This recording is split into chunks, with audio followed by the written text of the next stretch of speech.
am feeling good about it. I have the draft room up. I don't know if we need to decide who's actually selecting draft on the picks, or does it not matter? But I've got it up. I can handle it.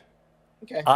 Okay. Someone just dropped the link to the stream in the chat of our draft. So that's not good. We are not going to be showing our queue, but we will be talking it through so they will all know what we're going to be drafting if they want. We have to be cryptic about who we are thinking about selecting. I got logged out somehow. I've got our consensus rankings up.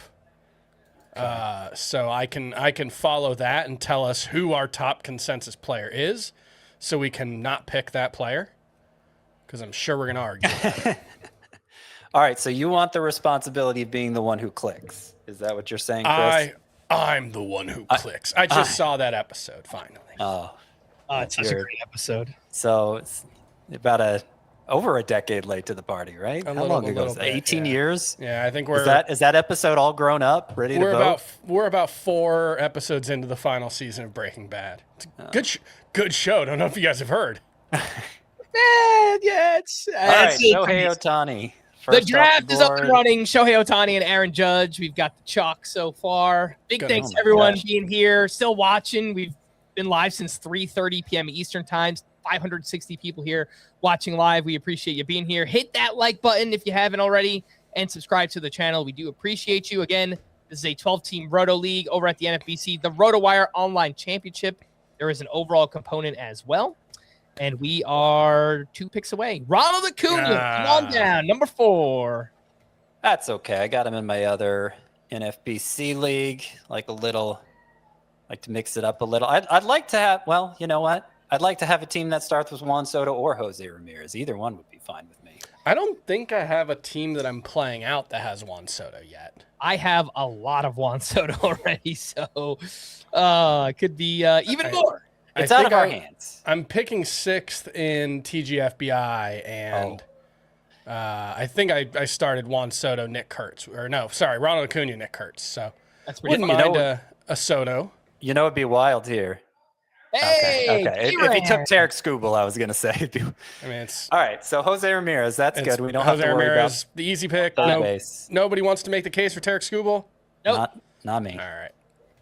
It does feel like, again, we spoke about this earlier, but it feels like there's a consensus top 6 now in a lot of drafts where this is the top 6. They don't always go in the same order, but that's typically the 6 that goes. And in Roto leagues, yeah. You do see sometimes somebody jump up and take Tarek Skubal, and I think that's even more likely in an NFBC league where there tends to be a higher premium on the true aces.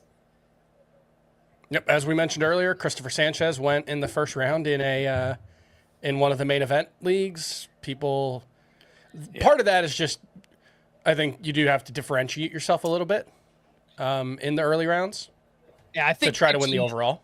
I think pitching usually goes even earlier in the 15-team leagues, like in the main event leagues. I'm not so sure we'll see pitching get pushed up too much in this, a 12-team league. It's possible. But in the 15-teamers, the main events, pitching typically gets pushed up quite a bit. I like seeing Kyle Tucker go 8th here, right? Yeah. Because that might be someone who actually listens to the podcast. Right. Yeah. What is his ADP over the last week? Like on NFBC, 13th overall. Yeah, he's remained stubbornly cheap. That's silly for the spot he's going to have. Given his track record and the spot he's going to have in the Dodgers lineup, I understand he's missed some time with injury the past 2 years, but it's freaky stuff. It's not like soft tissue injuries that you would normally make you think somebody's squishy. I don't see Kyle Tucker as squishy or injury prone. No, it was a misdiagnosed fractured shin in 2024, and then a misdiagnosed fractured hand last year that he ended up just playing through for a couple of months. I just don't see any reason to think that's going to be an issue moving forward. All right. We're getting close to picking it again. Ooh, look at Ellie De La Cruz sliding to round 2. Yep, that's a pretty far for him. After we took J-Ram, there was Skubal, Kyle Tucker, Julio Rodriguez, Paul Skeens, Gunnar Henderson, Corbin Carroll back in round 1, even in a 12-team league. Garrett Crochet, Fernando Tatis, Ellie De La Cruz, Junior Caminero. Caminero!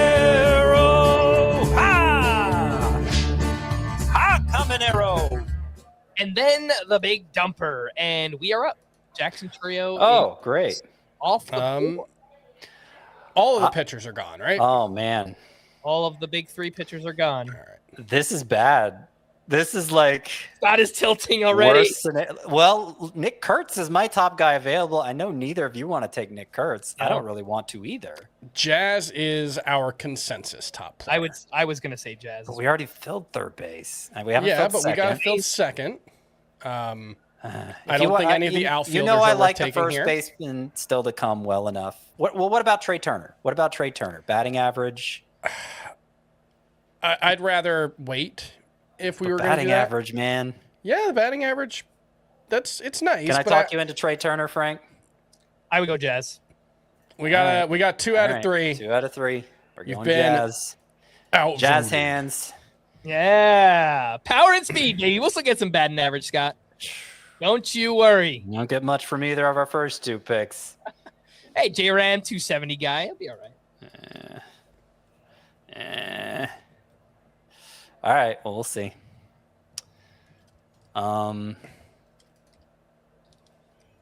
Yeah, I don't know. We could have gone Schwarber. I actually, I may have Schwarber ahead of Kurtz. Why didn't I recommend Schwarber? Could I talk you into Schwarber? I don't think so. Nah. Man. I mean, if you're dumping batting average, you might as well get huge run and RBI totals. But Scott, the power and speed. Oh gosh, we've got 60 homers and 60 steals to start the draft. I'm not worried about speed in a 12-team roto. I'm worried about having too much speed relative to everything else. The position scarcity guy is tilting because we got an elite third baseman and an elite second baseman to open our draft. I just want to point that out. Yeah. It may just be that I don't like Jazz as much as you guys. You know what? He gets hurt a lot. He is bad for batting average. That does happen occasionally. I like him as a late second rounder. I don't like him as a mid second rounder. Mm-hmm. What if Churio was there? Would you have been all right with Churio? Yeah, I think that would have been. I mean, that's the other thing. 2 rounds into a 5 outfielder league, we don't have an outfielder. This is going to be. Right. There's still some there. Yeah, there was just none of the outfielders were worth taking. I agree. It's not ideal. It's not ideal, no. For those listening, after we took Jazz, there was Vlad Jr., Kyle Schwarber, Nick Kurtz, Francisco Lindor, Trey Turner, Ketel Marte. Team 1, Ohtani, Turner, Marte. That's pretty nice. That's a pretty fun start, yeah. That's pretty nice right there. So they win. Our pick, let's start talking about it. Some options are going to be based on our consensus rankings. Not Pete Alonso. There's Petey. Not Pete Alonso. All right, I'm going to be pushing for a first baseman pretty soon. Yeah. I don't know that it necessarily has to be round 3. It might be an outfielder. We need a good alternative. I think that we can kind of play the NFBC ADP game because we know first baseman usually lasts longer in these drafts. And I like Freeman especially for our build more than Devers. But makes some sense. Yeah, that makes sense. Makes some sense. That's not terrible. I'm not terrible thought. I'm not so much Freddie Freeman guy this year, but it does fit the build. Yeah, I think I think the idea makes sense, but that I think would be a bad way to use a 3rd round pick. Well, we need a better way to use it. Everyone I'm seeing is bad for batting average. There's one that is not bad for batting average. Yeah, I think I know who you're talking about. And this is one where we're going to play things a little closer to the vest or the chest, as Jonathan Nolan likes to write in the Batman movies. Manny Machado, Zach Neto, the next 2 picks. We are on deck here. Did you ever notice how in the Dark Knight trilogy they kept saying close to the chest instead of close to the vest? That always bothered me. Always heard close to the vest. Well, watch them again. Take notes. I did not notice that. Be amazed what I come up with. What? What? Go ahead. What about Mookie Betts? Chris, I put a name in the queue. I see who's in the queue. Yeah, who I thought was going to be in the queue. I mean, it makes sense, doesn't it? Like, you guys if we're trusting our rankings, then Mookie Betts. If we are going with our rankings, then Yordan Alvarez is the pick. If we are not, we could also address that outfield position with Pete Crow-Armstrong or James Wood. Those are the top 3 players in our rankings. Mookie Betts is it's more batting average though. Mookie Betts is 39. You guys put us in such a bad spot for batting average. Like I would like to address this outfield. Is our team. Pete Crow-Armstrong is a great value here, but we already have 2 Pete Crow-Armstrongs kind of. Alvarez and Jazz is a lot of injury risk too. Yeah. I think the skill sets make a lot of sense. If you want to make up batting average, Yordan Alvarez is a big and easy way to do it. We'll take Yordan Alvarez, but I feel like I'm getting steamrolled this draft. Man, this is basically just a beat Chris Towers draft. I love it. We gave him the picking power. That was whoa. This is still that was our first problem. This is still a cheerocracy. Okay, we are still making our decisions by voting. You just keep getting outvoted. Get better. You know, at least one person in the chat said, I wanted Alvarez. So that's all we want. Yes, I think Alvarez made the most sense for our build, but I think that's because we messed up our build. Wow. All right. You know, if we took Kyle Schwarber in round 2, Schwarber would have been a terrible pick, and we wouldn't have been able to make up the batting average. And with Yordan Alvarez. Well, I was mostly pushing for Trey Turner, to be fair, but my 8-year-old's over there making suggestions. I like his more than yours. I'll just have you know, Pete Crow-Armstrong with the 9th pick in round 2, 33rd overall. I mean, that is round 3. Yeah. I mean, the consensus for us is 28, so I don't think it's 33 versus 28. Yeah, that's a couple big spots. difference. It's about 5 spots. It's a good. I don't have to estimate how many spots it is. I can do that kind of math. Yeah. It's a good pairing with Caminero, who's not going to give you any speed. Yeah. So to get Julio, Caminero, PCA. There you go. That's the NFBC vibe we're looking for. Mason Miller in the end of the 3rd round. Yep, we are going to see closers go earlier than we typically see in the drafts that we do. James Wood sliding down too. But it does make sense. Again, there's an overall component, so you can't really like punt any category. You want to try and be good across the board here. So boy, oh boy. All right, I got to get in my head. We can't draft Bryce Terang because we already have a second baseman. That's the whole reason why we took Jazz. So you didn't want me to push for, and we can't draft Michael Garcia. I just ignore those 2 positions, Scott. I do love Michael Garcia. But yeah. Okay. I don't think we could do that. James Wood could not keep falling, and he did not. That's good. All right, so there's this whole situation here that I'm loading up in the queue. Let's put him there too. And there is this guy that you know, what else is already in the queue?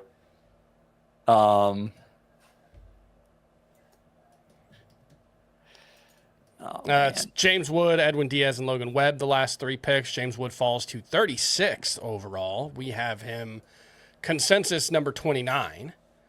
And there weren't really a lot of pitchers that went ahead of him. So all right, come here. Seems come like here there for were a just second. a few. Just come here for a second. All right, he's gesturing to me. I'm not going to put him on camera. Stay there. We did. Tell we me. do have a tell comment. me who it is you want me to take. Just tell me. Freddie Freeman. Say it loud. Freddie Freeman. That's who he thinks I should take. We should take. I think that's too early. It's a little early. It's a little early, but that is what they are. There's a strong Freddie Freeman campaign happening in this house, and I just want it to be known. And company draft. I love it. Pitchers are starting to go, by the way. There was Logan Webb, Brent Rooker, Chris Sale, that's the thing. Logan Gilbert, and Hunter Brown. Do we want to get in the pitcher run? No. Our consensus. Would you like to know our consensus top players? Matt, sure. What are Rafael Devers, Matt Olson, and Bryce Harper. All first basemen. Yeah, and they're all 3 still there. And I think people behind us, there's 2 of them have a first baseman already. So I think we can wait. There's Mookie Betts. We could do the pitcher thing. Who's our top pitcher? Is it Cole Reagans? Is it Max Fried? Top pitcher is actually Hunter Brown. Hunter Brown just went. Okay, then it's not Hunter Brown. Then we got to decide quickly. Yes, we do. What's your vote, Chris? Who do you want here? I'm okay with Mookie. I'm good with it. Yeah. All right, let's take Mookie. We got a little batting average. Hopefully, it didn't last year. Yeah, but I feel more confident in Mookie giving us a good batting average than giving us like a bunch of power. No green on that board yet for us. No outfielders. No, that just hasn't shaken out that way. There hasn't been. I just loaded up an outfielder that's my top choice by a lot. I like it. You like it? Yeah. I mean, obviously, we got to see how first base shakes out. Yeah. So all right. So look, here's the problem. He is not our consensus top player, which is fine. We don't have to go off the consensus. We can disagree with ourselves. But there are about 15 players between him and our top pick. And then there's also this. The ADP is about 40 spots lower than where we are right now, 30 spots lower. So that's what I'm struggling with. Bryce Terang goes off the board. We might just have to take a pitcher, dip our toe in the pitching waters, and hope they hold the ADP. Mm-hmm. Just because that's when I like to take pitchers. Once we're into round 4, I can start to think about it. I like to take them when I feel like there's no other obvious choice here. The one thing that's going to be tough if we go by anything like our consensus ADP is the closers are all gonna be drafted way higher than we have them ranked. Just reality of the overall competition. So we have to have the conversation about, do we want to get in on Andres Munoz or Cade Smith? No? Okay. I would hate to waste. It feels like a waste of early draft capital to do that. And I'm not saying we just go by our ADP. We're going to have to, there's going to come a point where they've thinned out so much. We just got to go for it. But I think it's still, I don't need the Cade Smiths and Edwin Diaz's of the world myself. I don't know how you guys feel about it. Oh, I agree. I generally, that's why we have it ranked that way. It's just knowing the reality of this draft. Yeah, we got to pay attention to how quickly things are depleting. And I like to get one of the top tier closers, but it doesn't have to be like the tippity top. I kind of like that. Second tier guys too. Jeff Hoffman, I'm telling you. Look, if you have to be out on anything, if you have to zig where people are zagging, I would much rather do that at closer. Yeah. With other people. I pretty much always do. Spending more. Unless it's just absurd value. I just threw a picture in the chat. I don't know if in the queue. I don't know if you're interested in that. That is, I believe, our top player, our top pitcher. I am much more in favor of this guy, but I know Frank and I are going to butt heads over it. I think I can get Chris on board. I just moved it at the top. So in our consensus rankings, they are both $20 players. Frank looks. It's just a lot. It's a lot of. It's just look. Both are risky, but it is with the team that we have built. Okay, Jacob deGrom's gone, so your guy's gone, Frank. We can't get him. It is a lot of risk, man. I'm just saying this team has a lot of risk. Jacob deGrom's not risk. Come on, Jacob deGrom was the face of risky pitchers at this time a year ago. They're both risky. I am starting to think Jarren Duran just went. I'm starting to think I need to move Jarren Duran up in my rankings. Our consensus is 80. That's too low. That's too low for Jarren Duran. Probably catch people up on picks here for those listening on the audio side. After we took bets, there was Bryce Terang. There was Yohan Duran. All right. There goes that. Reagan's is gone. Max Fried, Cade Smith, Matt Olson. Now we're into round 5. Roman Anthony, Jarren Duran, Jackson Merrill. Now any starting pitcher here feels like a I wouldn't want to go with the starting pitcher here. So there's our still consensus a lot of top those. Players are Rafael Devers, Bryce Harper, William Contreras, and Freddie Freeman. There's still so many. There's still so many of those first basemen. If we're not going to go pitcher, nobody to the right of us has a first baseman. So just keep that in mind. Yeah. I think there's a decent chance they're all gone next time. But if you go by ADP, even Devers, his ADP is like 58. So I would lean first base here. That's our. Well, we don't want Devers. We've got to decide right now. I feel like Freeman's the best fit, but it's too much of a reach. I would say Bellinger, outfield. Yeah, Bellinger's that's kind of how I'm leaning. Yep. All right. I don't love it. Just take care of outfield. I mean, it is. We needed one. Yeah. Yeah, I guess. Now my other son's holding up baseball cards. They are as if there aren't enough voices contributing to this mess of a team we're putting together. William Contreras is gone. I've always found it harder to share teams. Oh, yeah. With 3 people, it's a little Oh, yeah. Even just the mechanics of we got to talk it through in the same time that somebody else can just decide on their unilaterally, you know. Mm-hmm. Well, Freddie Freeman's gone. So, yeah, we might miss out on all the first basemen. It's possible. Even though they've been our highest ranked players for a couple rounds. Always flying too close to the sun, Icarus. That is what happens. After Bellinger, there was William Contreras, Freddie Freeman, Andres Munoz. I'm pretty sure we started the draft the same way last year. We didn't take any pitchers, and our pitching was. Yeah, it's always look. We came close last round. They went bam bam right before us. SpaghettiOs. There goes Bryce. You know what? There's another tier of first baseman after that. We'll be okay. Sure. Freddie Peralta. Wasn't looking at Freddie Peralta, I don't think. But we should try to discuss. And look, I know we're worried about losing the competitive advantage here, but this whole not saying any names until we're actually on the clock thing. The people love it. Is not really a good strategy. We did it last year. The people loved it. I do think we should probably mention some names and have some debates before. But what I will say is of our remaining top players, 2 of the top 5 are still first basemen. So I know there's at least a chance that we could get there. One of them just went off the board. So now there's a much lower chance, roughly half. It's okay. It's all right. There are other fish in the sea. There are other fish in the sea. We've got a couple of shortstops at the top of our list of consensus rankings. We've got 1 first baseman. I just threw 2 pitchers in the queue as well. We maybe should have thought about catcher more. The catcher run is starting to happen. There are some catchers up near the top of the queue as well. It's 12 teamer though. Worst case scenario, your second catcher is like Austin Wells or maybe Kyle Teal. Now I usually like to get like one of those top 10 in a catcher league. Well, there's still some left though. Yeah, and there's still a little bit of time for them. I will say I'd be open to a starting pitcher here. We've got a couple of picks. But Kirby is our top. Luzardo and Joe Ryan would be the top 3. So Chris hates Luzardo. I don't love any of those 3 personally. It's George Kirby for me, but I'm. My top ranked pitcher is Luzardo. Number 2 is Kirby. Actually, my top.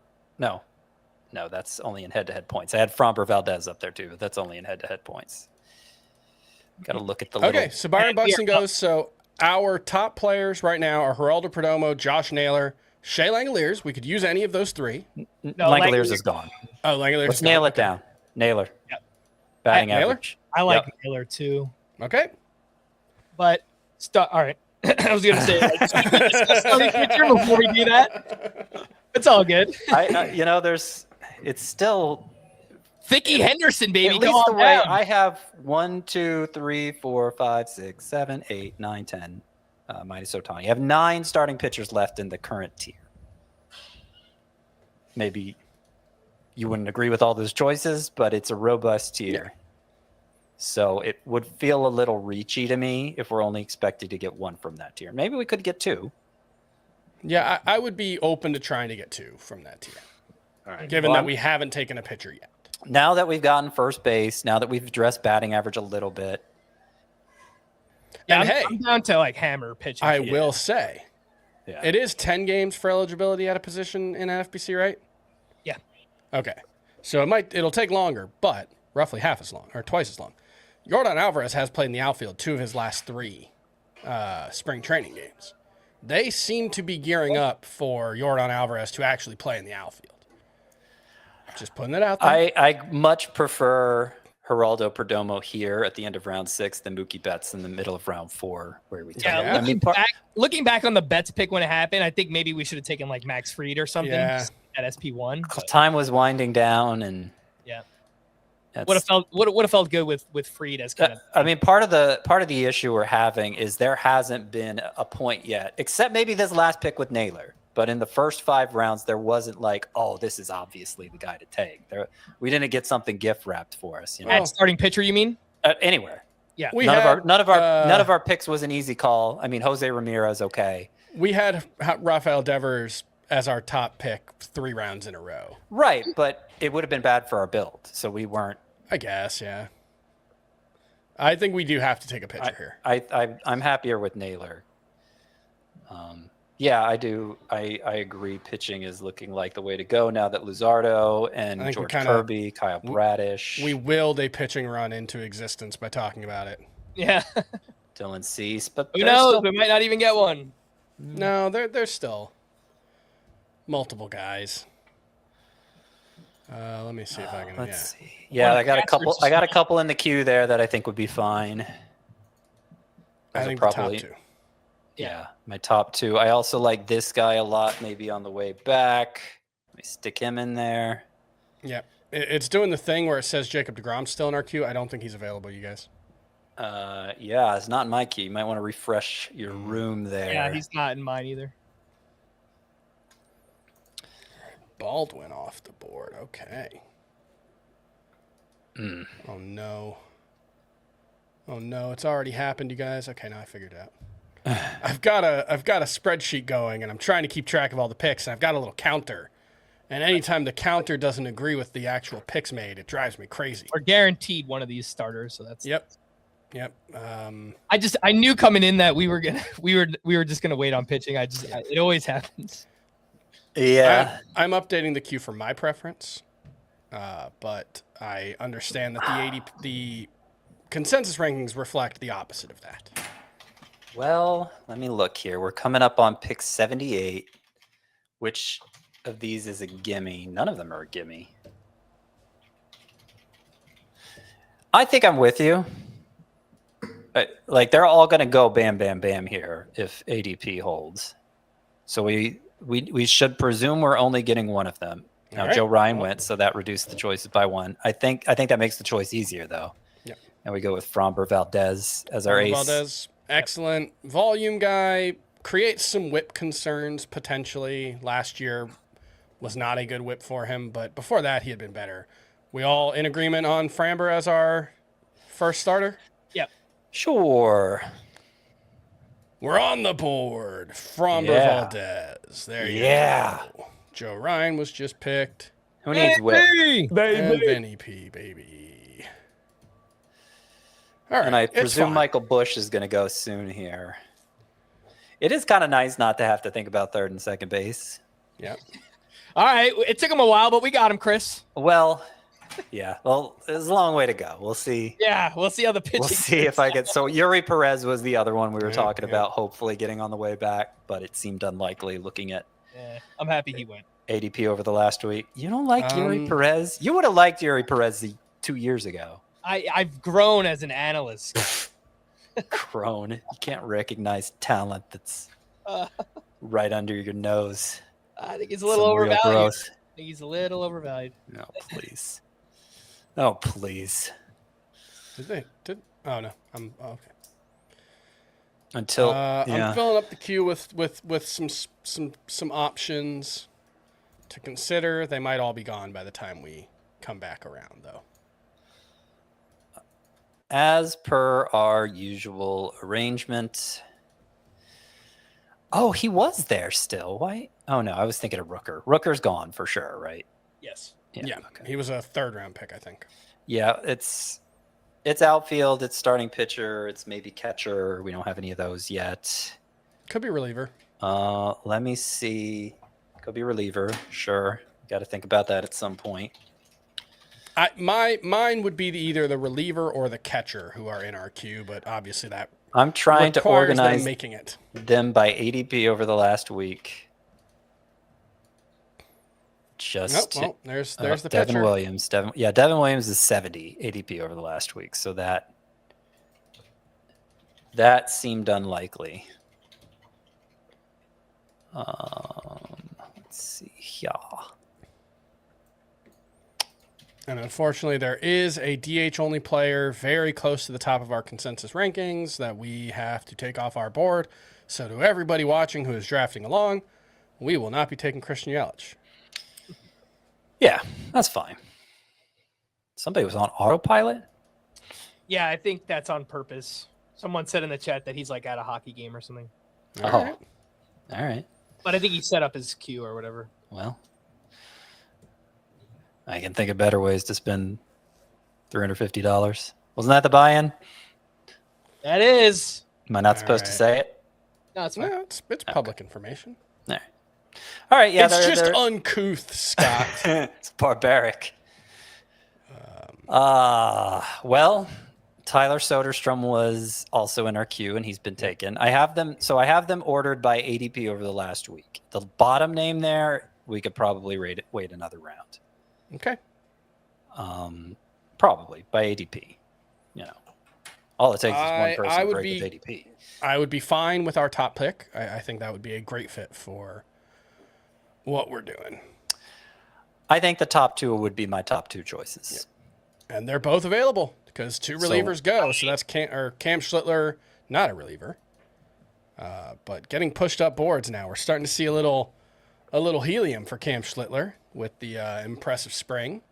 I like the catchers here. The catcher? I mean I like the old guy too, the old catcher, but if you guys prefer Agustin Ramirez, I prefer Agustin Ramirez. Yeah. That's fine. Although my rankings show Will Smith ahead of him, I probably just need to change that. Yeah, I think I got to change that. Yeah. Consensus has Agustin Ramirez about 10, 15 spots ahead. So we're good with Agustin Ramirez? We're good with it. I think he's going to play a ton. Obviously, he's going to be the only catcher who will contribute in steals in any real way. I will say, man, I think there's a really good chance we are talking about Agustin Ramirez, the DH-only player, this time next year, but that actually would not be bad for his fantasy value in 2026. Yeah, in the current year. That would mean he played a lot. He was basically an everyday hitter last year because his off days from catching, he was DHing, and I don't see why that would change. I just put two more pitchers in the. Yeah, we've dropped a tier at starting pitcher now, which is why even though we only have the one, Framber Valdez, I was not feeling a ton of urgency there. But Corey Seager, we already had a shortstop. I don't like the Mookie Betts pick. Yeah, I'm not thrilled with it. That's the one where I if we had. Even though like Max Fried is not a huge volume strikeouts guy, but I would feel better if we had another SP there. Yeah. Yeah, I think that's reasonable. That was to go the clock. The clock forced us into a quick decision, and there were no great choices there. We probably just should have taken best pitcher available. It would have been Fried, right? Or I don't think we're in agreement who it was. DeGrom. Fried, DeGrom, or Reagans, one of those three. Yeah, I think DeGrom and Reagans were by the consensus rankings. I wouldn't have wanted DeGrom. Would have said a hard no to that one. All right, how about this? Do we want to add this wrinkle? Everybody gets one veto, where no matter what the voting results are, you can say no one time. I'm sure Scott would have wanted that to start the draft if that was the case. Yeah, no, it's a fine time to bring it up. No, I don't think we have to be quite so draconian. We could talk it through like men. All right. There's Nolan McLean, Michael Harris off the board. Those were some of our top players, although not the very, very tippy-topist. I like to break out that word draconian from time to time. I remember Al Melchior said it to me once, and I had to look it up. It means of or relating to Draco Malfoy. Palencia, top 100 top 100 pick on Daniel Palencia. He's moving up. I can dig it. in a league where you're prioritizing saves, do we want to have that discussion? Rotowire Online Championship ADP in March. He goes at pick 9.2. So actually, Valencia? Yeah. Just that he's moving up. Do we want to discuss that he's ADP. moving up? I guess it just suggests that people didn't think there was clarity there in the Cubs situation. I don't know why not. Palencia was the closer till he got hurt, and then Brad Keller replaced him, and he's gone. So why would it be anybody but Palencia? And Craig Counsell explicitly said if the season started today, this was back in like late February, he said if the season started today, he'd get the first save. I think that's what changed it. Yeah. Yep. So Springer gone. The guy we were considering with our last pick is still there. Mm-hmm. Probably need to do that. So you mean this, Frank? Oh, no. No, you think we need this. Yes. I think so as well. I think the cryptic nature of these discussions adds to the... Be less cryptic, but still cryptic. Arm guy or bat guy? Arm guy. They'll never be able to figure out. They made it easy for us. There you go. They made it easy. I like that. Are we in agreement on Raisel Iglesias? We are in agreement on on arm guy. And I'm higher on him than you two are because I think he's still good. I think he showed it down the stretch last year after having struggles with his pitch selection early on. Had to ditch the slider, but he was dominant. He is the final 3 months. He is the best player available based on positions where we have not already drafted. So yeah, let's do Raisel Iglesias.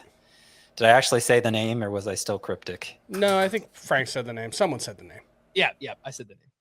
The chat is not a fan. We got a bad pick, a don't love that pick. Oh, they were complaining about Robert Suarez last year, and now Robert Suarez can do no wrong. Oh, he's obviously better than Raisel Iglesias. Nobody would let me draft him last year on this very team.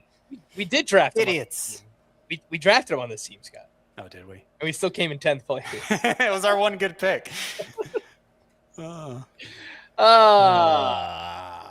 Strider, we were not going to take him. We probably need some more pitching. Yeah, I'm okay with getting a few more pitchers here. I would be okay with another. I'm just going to throw a bunch of these guys in there. Yeah, I'd be okay. I think that's the right thought because, as I said a couple times in our earlier drafts, you hit a point about 100 to 150 where it just feels like the best players are all pitchers. So we're not quite at that point yet. There's a lot of second basemen at the top of our rankings. There's a couple of shortstops and the consensus. We are probably not going to go down that path yet unless one of them becomes just an absolute screaming value.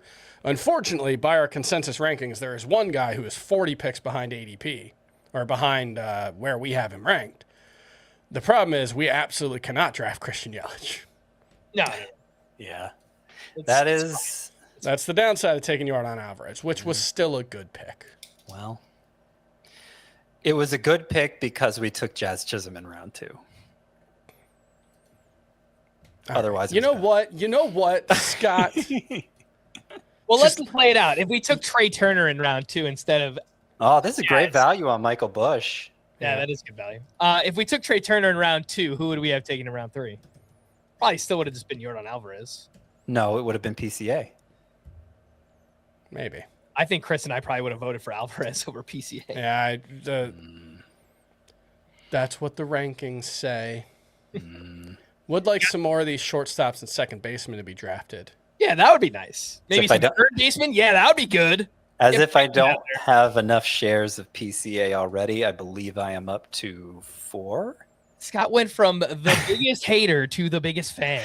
He's just, sometimes it's like you're analyzing him in a vacuum and you don't like him, but then when boots on the ground, you have to make it work in a draft, and it's just like he's so often the right pick for whatever build I have going. Can we please? I'm not even gonna say anything. I'm just not gonna say anything. I'm gonna let it play out. Last 2 picks: Alex Bregman, Tyler Glasnow. Yep, was not really planning on either of those guys. So I think that's fine. Yeah, I don't mind missing out on the pitchers that have gone since our last pick. I do like the ones we have at the top of the queue. Yeah, I'd focus on I'd focus on pitchers like that. Jeff Hoffman just went. Pet boys, here we go. We will not be the Pep Boys. I think Scott would have used his used his veto on that. He would have used his veto on Pep Boy. I mean, we're not doing the veto thing. We are not going. We to can be talk the it Pep out Boys. like men. Because Scott doesn't want us to veto him later. Yeah. I don't like. Yeah. I mean, if we want to keep it 100%, like, I've got the real veto. Yeah, that's true. Because I can just go rogue and draft whoever I want. That's true. I'm in the draft room too. Yeah, but I'm going to be quicker. There goes Brandon Nimmo. Oh, can we please do it? Can we please draft the pitcher I love, please? I'm on board. I'm fine with it, I guess. Let me double check outfield. Hold it. Let me make sure I didn't miss anybody. Say is gone, right? Of course, Say is gone. But Jose Altuve is there. I mean, he's kind of Jose important. Altuve, Buxton, and Springer are gone, right? Of course they are. At the top available are Altuve, Robert, Joe Adele, Stowers, Teoscar. I keep taking Altuve as an outfielder in these 5 outfielders. If we want to do an outfielder, Altuve would be fine. I'm also fine with the pitcher. No, we need the pitcher. We've only got one so far. It's round 10. We're doing Nick Lodolo? We're doing Nick Lodolo. He's my top guy. Whip he help. could help the whip for sure. So we need that with Fromber as our number 1. Yes. I think we need to hit pitching pretty hard. I think we do too. We don't really. I mean, we probably got to mix in an outfielder somewhere in there, but it's got to be a lot of pitchers. And I do think outfield's about to get pretty gross, personally. Yeah, I mean,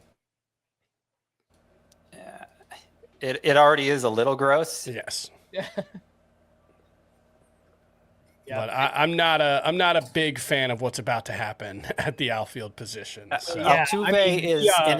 We need Yordan Alvarez to gain outfield. That would be very good. Altuve is the last in his tier for me in the outfield. But that's more because he's higher in the rankings because of the second base eligibility, which we don't need him for. Mm-hmm.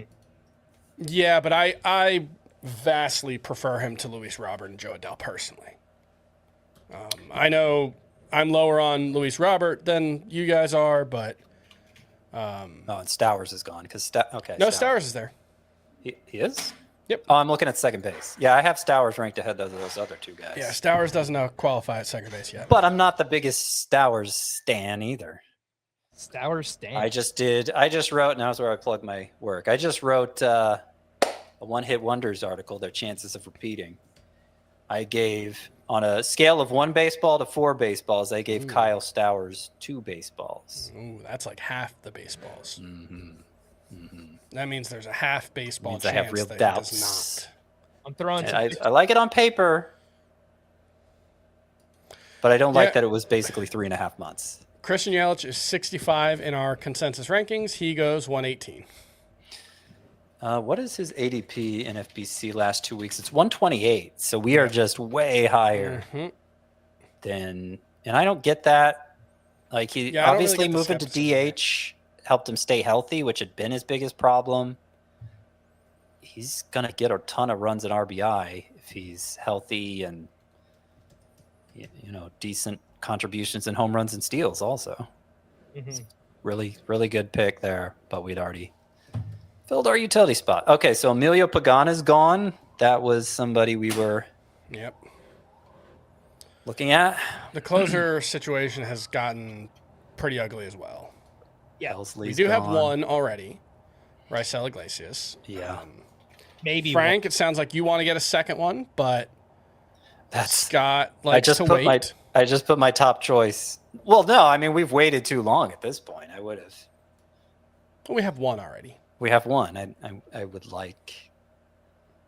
So do we want we can live with one. We can live with one. There are some others. This year's Robert Suarez? No, I mean I put him in the queue. No, but not yet. Like he's got to fall for a while. I would be okay with the other one if he's there. I think this year's Robert Suarez will absolutely fall a lot. Yeah. I mean, last year's did too. That's how we ended up with him here. Yeah, I think you went I couldn't get you guys to take him unless it was an insane value. It honestly might happen again. History repeats itself. Yeah. 2026. I think my kids went to bed, by the way, so they can't meddle in our plans anymore. No. Oh wait. They should be in bed. It's almost 9. I thought one of your kids just showed up next to you like, hey, I'm here. I heard a noise in the other room. It sounded like a kid. All right, we're 3 picks away. All right. Got some options here.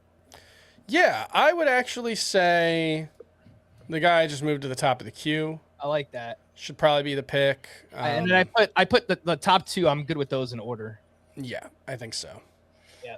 I was thinking about Luke Keeschel. All right, let's just say this year's Robert Suarez because we don't think anyone's going to take him anyway. Carlos Estevez. Carlos Estevez. Yeah. In the chat, they said you guys are going to end up. Well, he said you guys are going to end up Carlos Estevez. I don't think he means we're going to turn into Carlos Estevez. I think he left a word out there. I might wind up drafting Carlos. I mean, we're all going to end up Carlos Estevez at some point, right? I mean, I wish I was unable throwing to 90 miles per hour. That'd be cool. Yeah. Yeah. Not as cool for him, but yeah, when you go from 64 miles per hour to 90, that's pretty cool. When you go from 95 to 90, that's less cool. We actually have almost 700 people watching, which is the most we've had all day long. Oh, good. Yeah. He shouldn't have lasted as long as he did anyway. We have him 92nd. He goes 124th, but that's a very nice value for Team Flynn. Yeah, his ADP in online championships the past 2 weeks is the middle of round 10. We almost got him in the middle of round 11. That would have been cool. Yeah. I don't like anything in our queue, guys.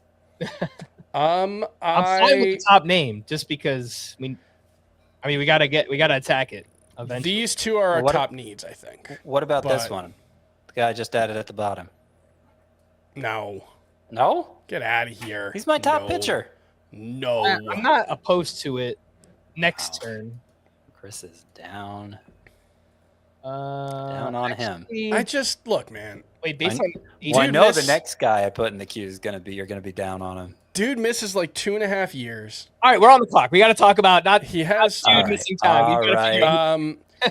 All right, so Kenley Jansen or Kyle Stowers. What do we think we need more? We have a closer and we have 1 outfielder. Now, we do need 4 more outfielders and probably only 1 or 2 more closers. So, there's a certain closer I like that lasts about 100 picks beyond this.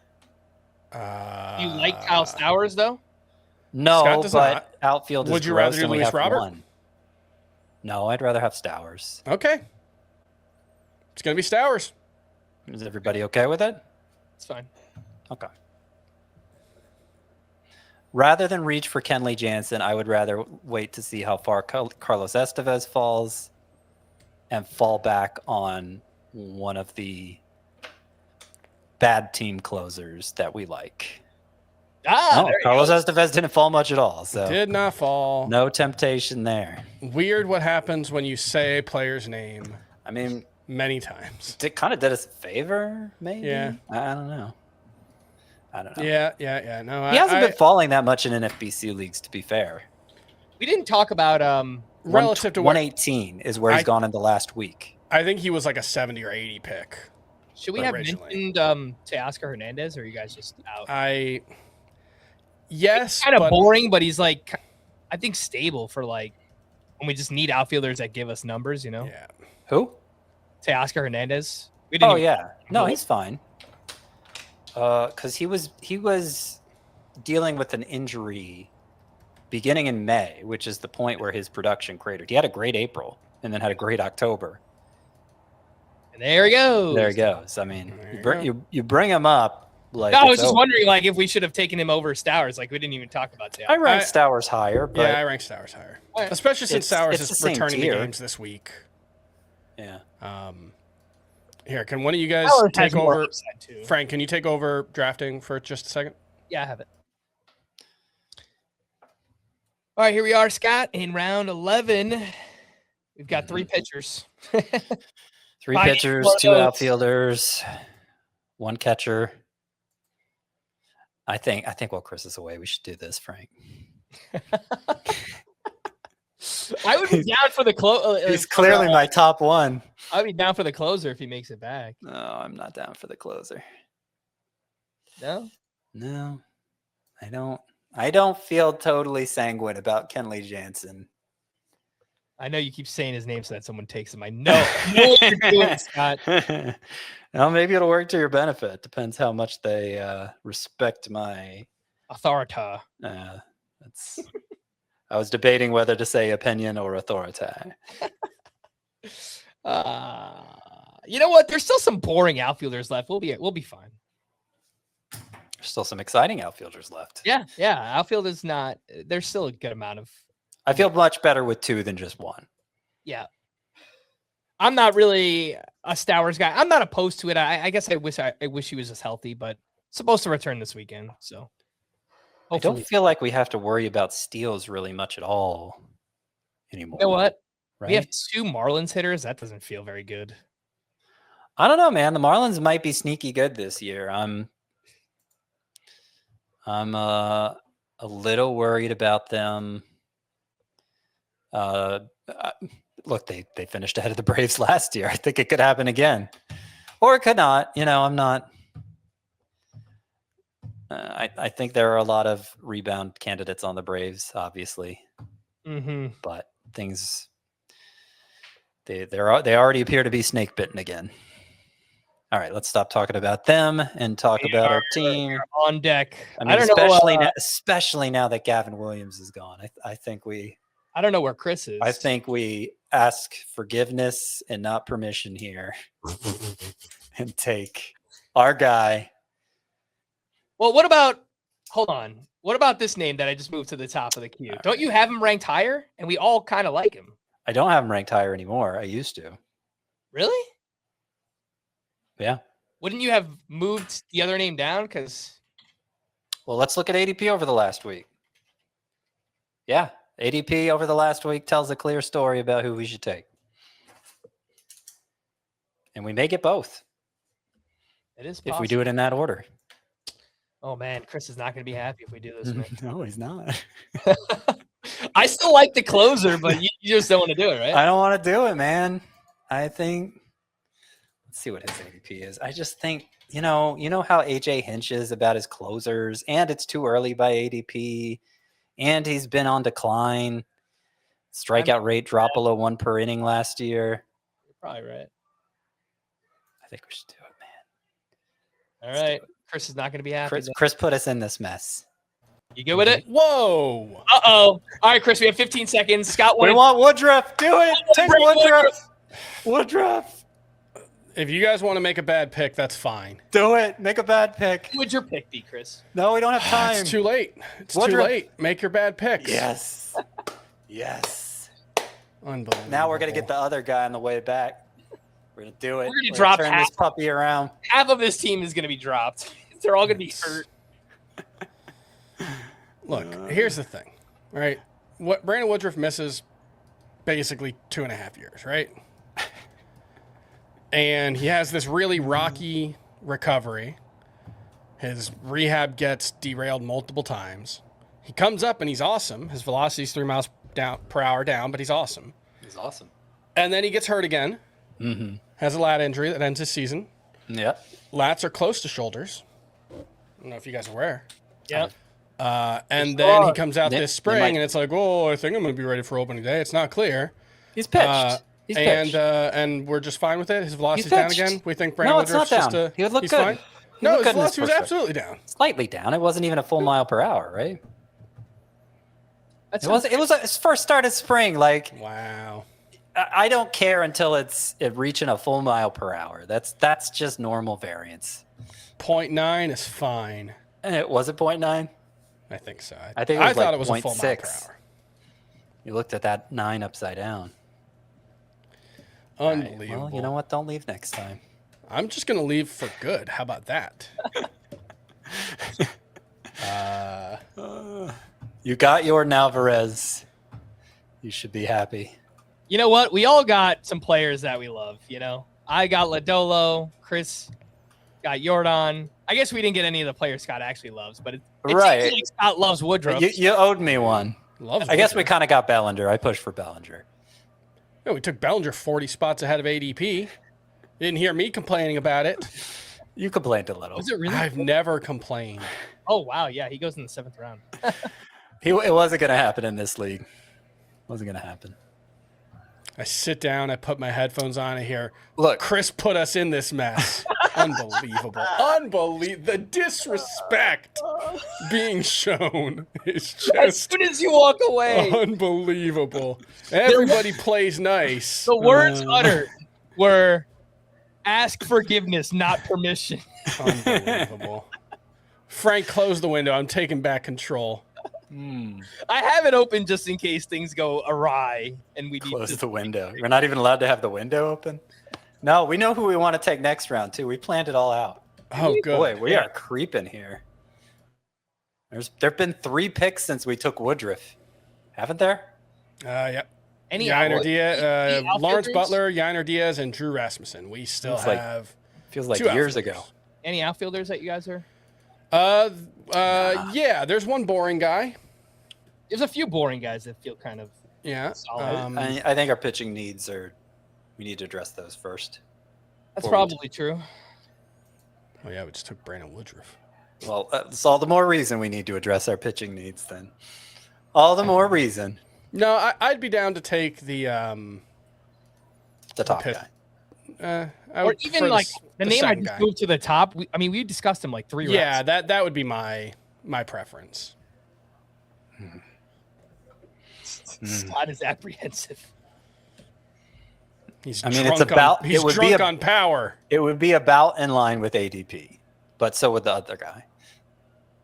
And there are some closer options I like still. I don't think we have to settle for the desperation play. That's a good comment. A camel is a horse built by committee. Feels like an apt saying for this yearly exercise. You're not wrong. Yeah. All right. Let's lock in. Sonny Gray just went. Bryson Stott just went. Trevor Rogers, you're off the hook, Chris. I tried to make the case for Rogers over Woodruff, but I thought Scott ranked it that way. I mean, by ADP, we could have gotten both if we did Woodruff Rogers. By ADP, we would not have gotten both if we tried to do Rogers Woodruff. Yeah. So I was trying to game the system a little bit. And I dropped Rogers behind Woodruff in my rankings partly for that reason. I did not want to be 4 rounds ahead on Rogers every draft. By the way, I'm seeing Blake Snell as the top pick by ADP. Obviously, we're not going to draft that guy. Taylor Ward just went. That was one of the boring outfielders I was talking about. Threw a name in the queue. Blake Snell, they've confirmed he needs at least 6 more weeks before he'll be ready to pitch in games. So, well, that's a little bit of a timetable. Yeah, you're gonna before he pitches in like rehab games or games. Games is that's probably like when he starts his spring training. Yeah. So rehab games. Maybe we see him in like. I would think early May. Mid-May. Yeah, I would think May. Matt McClain just went. The one of the big risers here in spring, 148 overall. That's a couple of times now we've seen Matt McClain go way ahead of ADP. I think that's telling us what it's going to look like the rest of the way. Yeah. I guess unless he has 4 bad spring games, and then. I'm a little open to outfield now that our favorite pitcher's gone. Scott will do anything to not draft Kenley Jansen. Telling you guys, bad pick. Okay, so I like some of the starters that are here. I think we still need to. Okay, I'm glad Noel V. Marte went off the board because I was worried that's what we were going to start pushing for. I think I'd be okay waiting on outfield at this point. I don't know. Okay, yeah, I guess I'm okay. Though. That guy should. Hang on. You want to go with the buzz pick? Maybe. I was thinking about it. It's a little below his recent ADP. We can get him without reaching for him. It's true. I just threw him in the queue. No, it's a little ahead of his ADP. Okay. No, it's not. No, it's not. He goes early round 12 in March so far, and it's middle of round 13. I guess I'm looking at the last week. The hype's died down a little bit. Or we could wait and get one of the other ones later. Or we could do. I kind of feel like pitching is. We still I gotta decide. All right. Oh boy. Let's just do the hype guy. Tags. Let's do it. No, that's not the guy I was thinking. Oh no! It's not the guy. We had to say names. I thought that's who we were talking about.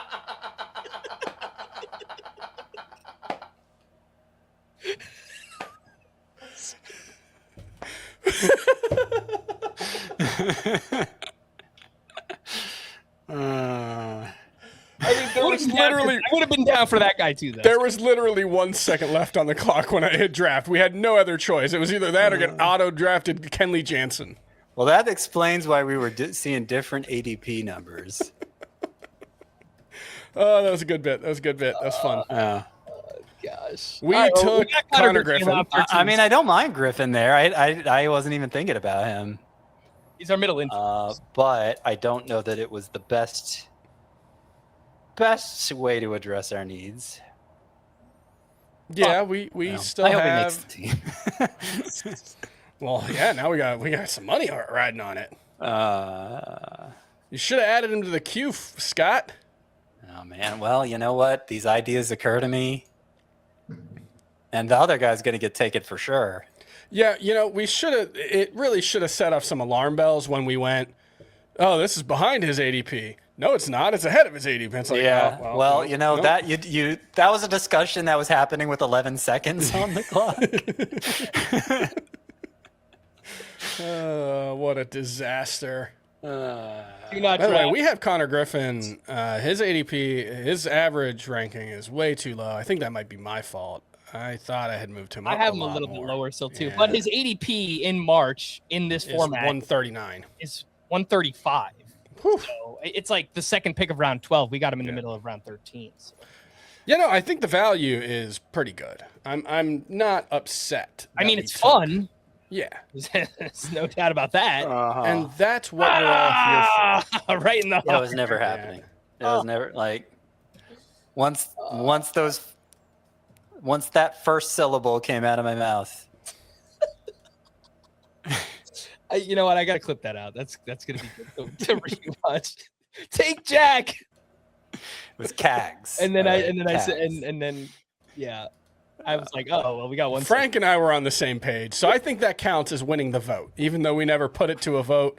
We did a little mind meld vote. We needed the outfielder more. Yeah, so that's what I was thinking. No, you're not Probably wrong. would have settled on that, but Yeah. Hey, maybe he'll get outfield eligibility. All right, let's start talking about the next pick. It's got to be a throw guy. Yes. Trying to keep it vague. I think it's one of the top two. I mean, I prefer this one to the one you had ahead, Frank.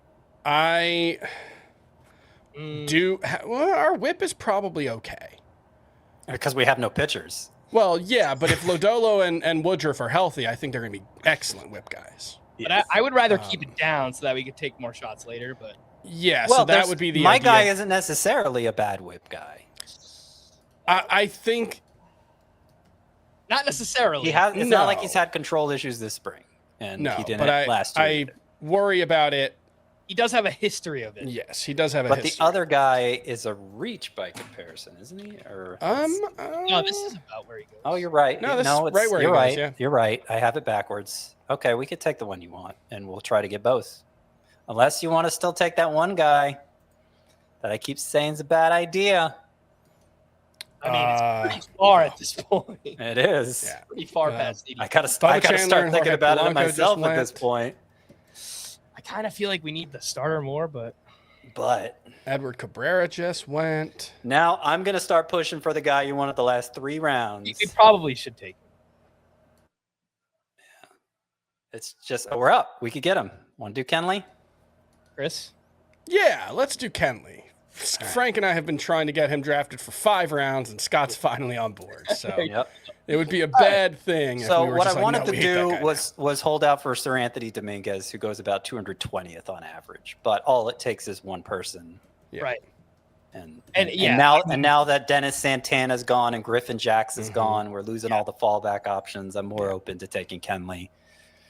And hopefully we got some useful players in the meantime. It's still not a great pitching staff, but it is coming together.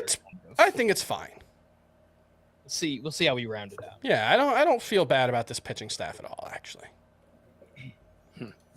Flynn in the chat says this is his first ever NFBC draft. He took at least one player from us that we wanted. Oh, Jose Altuve earlier. There you go. So, good pick, Flynn. Did something right. We were looking at Salvador Perez at some point too. I think I wanted him more than you guys did though. Did Flynn used to go by Walt Jr.? Just asking. That's when we took Agustin Ramirez, and I'm sorry, Frank, we were never taking Salvador. No, I like Agustin. I took him in TGFBI as well. I like both guys. I mean, polar opposites. One is young and fun and runs. One doesn't run at all. In fact, I don't think he can run, but he hits a lot of no, did you see his inning-ending double play on Wednesday during the World Baseball Classic? It's about the slowest a human being has ever run. Yeah. Or his game-ending double play. He's pretty slow. All right, you guys want to go on a journey again? Pac-Man's going for the bottom pellets. You ready? Tired of standing, Scott? Oh, yeah. Here we go. Does Uplift still sponsor us? Yeah. Uplift desks. You could be sitting and standing too. There you go. At the same time. Who was it? It was Blake Snell throwing to a standing catcher the other day. Pretty good joke you made that night. I thought that felt good. Felt good coming off the bat. That was pretty good. What was I going to ask? Oh, Scott, since you're in keeping with the Pac-Man theme, if you lower it too much, does it come back all the way to the top? You have to start all the way over. That would be awesome if it did. All right, Ryan Walker. That someone in the chat was saying the draft was saying it's been funny listening to the CBS fellas argue about Kenley for 3 rounds while there's a full-time closer they were all on last year. I wonder if that's Ryan Walker. I don't think you guys were on Walker. I was the dummy who was. No, I don't think I was either. I drafted him in at least one league, but I definitely wasn't. Yeah. We all but I'm kind of have our blind spots. And there's no guarantee he's the closer this year either. No. He's kind of. I mean, who else would it be? No, it seems pretty certain that he's the closer. What the heck, man? He might not be any good, but I think he's definitely the closer. Shota Imanaga went too. All right. Yeah. So debating. Here's the thing, Frank. We're starting to get into territory where there's some other hitters we like. But what do you do when you've neglected pitching? I mean, I'm going to stick one in the queue right now. I like him. Yeah. Yeah. Or how about this guy? I mean, either one. We have first and third already covered, so we just need a corner infield. Hey, no position drops. I'm just. They go pretty far past where. I mean, what disappoints me most about the Connor Griffin debacle is JJ Weatherholt is, we got a bench. We got a bench. Chris, you're muted. You're not going to call it the Connor Griffin debacle when he goes 2050. No, you're right. I won't. A rookie. I won't. 2050. It'll be the happiest accident since penicillin. Oh, there you go. Yeah. We lost out on Imanaga and Imai because we had to take Kenley. I'm just kidding. I was with you finally. Oh, you talked us into it. I did. I learned it from you, Dad. I did want Imanaga for the whip. Oh, the pitchers stink now, dude.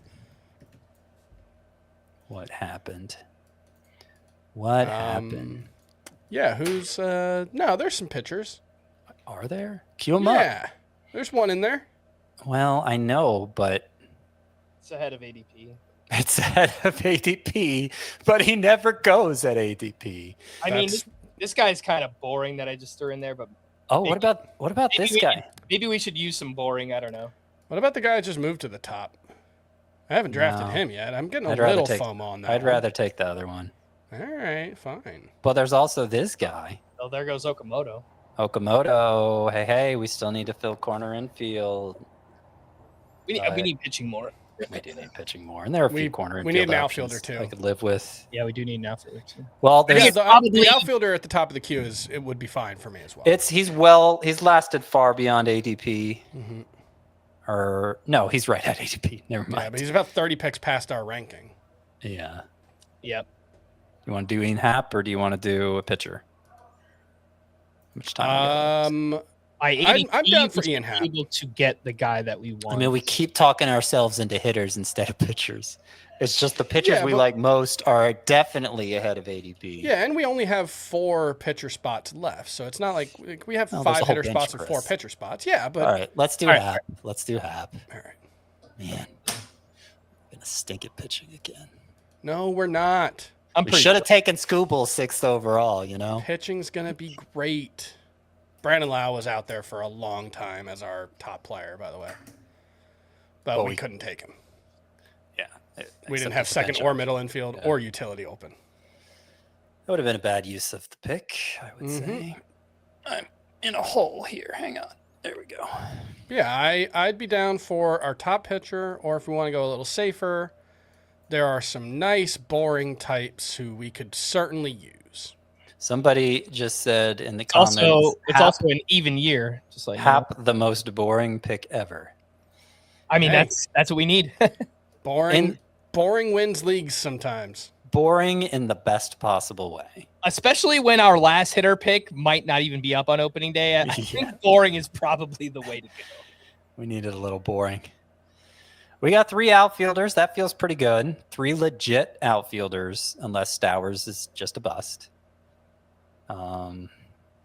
Shane Bach. I don't know. Maybe it's not so bad. Maybe we're gonna ham fist our way into a contender. Scott's talking himself into it. I actually think you guys are being negative Nellies for no reason. We got plenty of pitching options remaining. Nothing is ruined. I think I'm being. I wish we got Imanaga though. I would have been happy with Imanaga just for the whip. Yeah, no, I think Imanaga would have been a nice whip stabilizer for us. I like getting that whip. But now we don't have to worry about saves. Well, how much later could we have gotten Kenley? I mean, someone took Ryan Walker after we picked Kenley, so my guess is Kenley would have went. Sir Anthony Dominguez is still there. We could have taken Dominguez, yeah. I don't know. Castillo off the board. I'm always the one taking Dominguez. I don't even know how you guys feel about him. I've wound up with him a lot as like my second closer as well. But I don't feel great about it. I feel good about it. That they came out that early and declared him the closer. Kenley? It's more like a skills thing though. His walks were so bad last season. Is that Kenley we're talking about? No, Dominguez. Sir Anthony Dominguez. And yeah, the walks were bad. Ooh, Brian is good nice pick. But the strikeouts were so good. And I think they saw something. They said that new splitter for Sir Anthony Dominguez, we can mold that into an ace closer. And they will, because they're the White Sox, and that's what they do. I mean, pitching factory. I just moved the name to the top of the queue. I'm not saying we have to do that, but he's like... It's an idea. 3 rounds past ADP right now. It's because everybody saw that meltdown. Did he have a meltdown? Yeah. Not going to say where. Nah, he's not the one. Miami. He's not the one, Frank. He had a meltdown in Miami. That sounds like a Hold Steady song. You guys don't know what that means, but there are like 6 dudes in our audience who just fist pumped. You do have a contingent out there, Chris, that understands these music references that you make. They speak your language. Yeah. There are dozens of us, and we all live in Brooklyn. You gotta curl the mustache, Chris. Yeah. It's getting too long, actually. It's becoming a problem. It candy stopped. ice cream. 2 picks away. All right, we got to talk about this, don't we? Swanson's long gone. I just missed some names here. Yeah, Swanson's gone. Swanson's gone. Damas, I assume. Jacob Wilson just went. I thought Jacob Wilson had gotten drafted rounds ago. Okay. We're already taking Brian Abreu, huh? Yep. There's Sir Anthony. So he, in theory, wouldn't have made it to us. Well, certainly not at 220. So Frank put Abner Uribe at the top of the queue. I'm fine with that. I'm not. No. I don't want to do that. I would put. I think we take the starting pitcher, who which one never of these goes at ADP, but is pretty close for once. I'm down. we can finally get our guy, Christopher. He is. Bubich. Chris Bubich is real, Scott. I told you. He is the top pitcher on our consensus rankings, too. So I think we got to do it. Yes. So this is the chance. My kids who are in bed now. You're not. No, Chris Bubich. We're good with it. We're good with it. Right. Time for anecdote time. My kids who are my Chris. You're my Chris. My kids who are in bed now, they were watching the 2 earlier drafts I was on, and my 8-year-old started talking about Chris Bubich. Yep. I decided not to correct him. I mean, I kind of get it. I don't know how much he goes to school and talks about baseball players nobody's ever heard of. I will say, what grade's your kid in? Second. Okay, because I did career day for my friend, my college friend who teaches 4th and 5th grade. Adley was a good pick there. And I talked to 4 different classes, 4th and 5th graders, and there were maybe 2 or 3 kids in each class who, when I said I wrote about baseball, were like, "Oh, cool." Yeah. Everyone else was like there was one time I said I have a YouTube show, and one of the kids was like, "Oh," and I was like, "It's not that kind of YouTube show, guys. It's not something that children are watching. Not that way." I mean, look, I've been a prominent baseball writer for a major media company for 18 years, and I've been recognized in public twice. Now, part of that's because I never go out in public.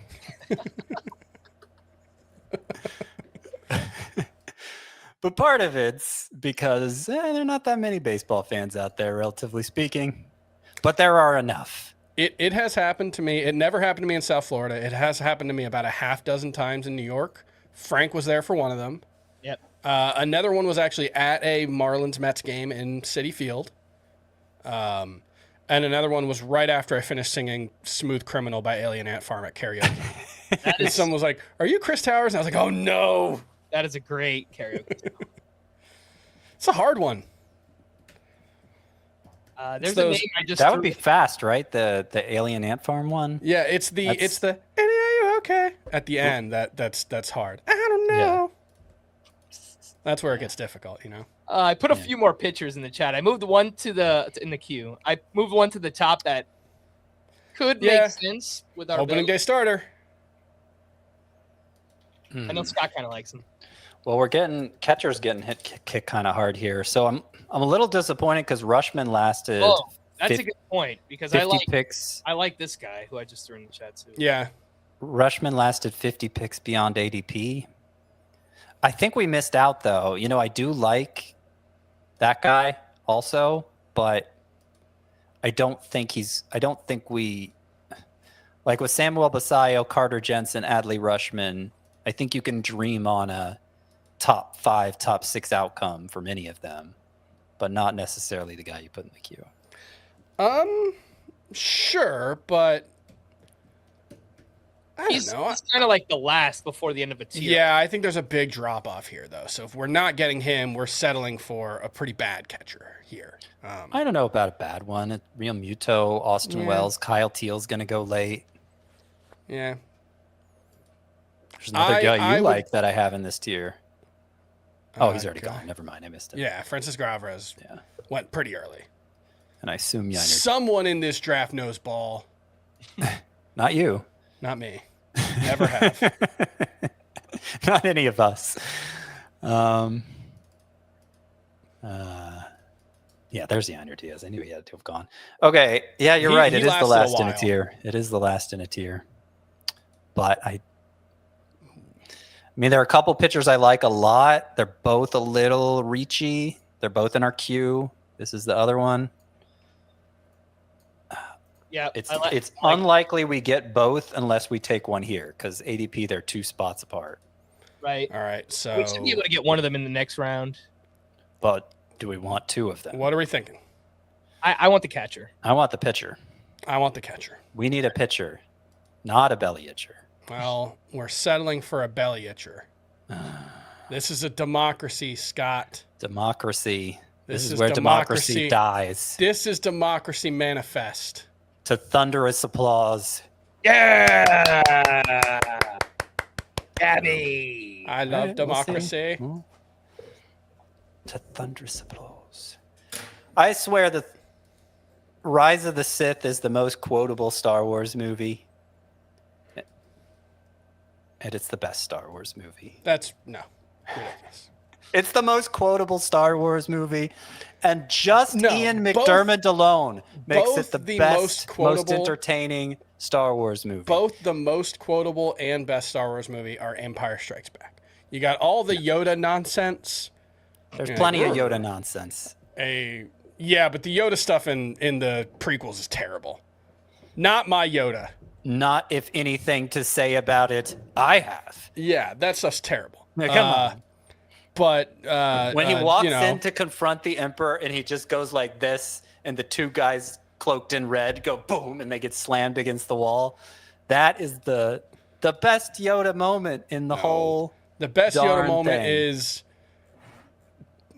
small am I. Doubt me, do you, or whatever he says. For my force is my ally is the fairy force, tale and a talk. Powerful or ally it is. Great Straight stuff, out of a fairy tale. Luminous beings are we, not this crude matter. Oh, what do you think? You think this is Shakespeare, Chris? Come on. Cooking on high, on high. I am not entertained. I have no idea what you guys are talking about. Luminous beings are we. We're losing a draft here because we are having too much fun.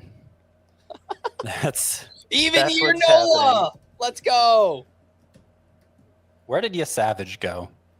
Curious to see. A couple rounds ago. Yeah, very late. He's sliding. There goes JJ Weatherholt. JJ Weatherholt. Good pick. Who would you rather have, JJ Weatherholt in round 17 or Connor Griffin in round 13? JJ Weatherholt in round 17. No, only 4-round difference. Give me Connor Griffin. I like Weatherholt, but Griffin's got the. I like the 100% opening day roster versus 55-60%. This guy's right. The most quotable line is the line that I forgot. Yes. I was flustered, okay? Is that what you said? I didn't even catch that. It's cold, okay? That's incredible. Outfield is getting a little thin. Yeah, we got. You guys know. Got a we couple do have outfielders. 3 of them, but yeah, two of those that I really like just went. Okay, well. What about? Oh yeah, no. Oh, we're good. We're good on outfield. Do we have enough power, by the way? Scott, you keep missing out on this guy. It's time. What? Who? I'm looking at the wrong draft. Oh, hang on. What other draft could you possibly be doing? I got the NFBC draft up, top of the queue. Oh yeah. Although it is okay, power. But here's the thing: you guys talked me into the catcher instead of the pitcher, and now we're gonna end up missing out on all the pitchers again. Every point in the draft. Do we have enough power? We probably should take a pitcher. I think power should be fine. Yeah, I think we do have enough power. Yeah. Do we have enough speed? We definitely have enough speed. Okay. I think Ramirez, Jazz, Naylor, yeah, that's like 75. Ramirez, Naylor, yeah. Griffin at some point. That's a good point. No, I think we're good on speed. Otto Lopez still in a Blue Jays hat. And so I like the guy you queued up. Yeah, I'd be okay letting him But go. we got to compete in more than just 5 categories, guys. Yeah. I think the pitching's fine. You think so? Well, it's going to turn out. We still have openings to fill, and we're going to run out of guys we want to fill them. I think. Yes. Who do we need between those two pitchers? I think the opening day starter is the one I'd go with. Me too. You know what? They both might be opening days. Yeah, I guess I don't actually the confirmed opening day starter. Right. Which would be Matthew Boyd, right? I think we have a better chance of getting the other one. All right, let's do it. Matthew Boyd. All in? I'm good with it. All right, FBT on 3. Break. FBT. Oh, we got to. Right, Matthew Boyd is our. You're supposed to do like a 1, 2, 3. We jacked this. This is emblematic. All right. The lack of cohesion. Oh, this guy has not been drafted. Actually, no. Oh, we should have taken this guy. Not every day. Not the opening day pitcher, but Ooh. What does top that of the mean? queue. Oh. I thought he had gotten drafted. No, I'm not so. I have this Really? other guy ranked He is ahead of past him, ADP pretty far. Yeah. That's only but about none of 20 us picks, actually I think. like him. Not really. He's not that far past ADP, less than 2 About rounds. tip 20 picks, yeah. What round are we in right now?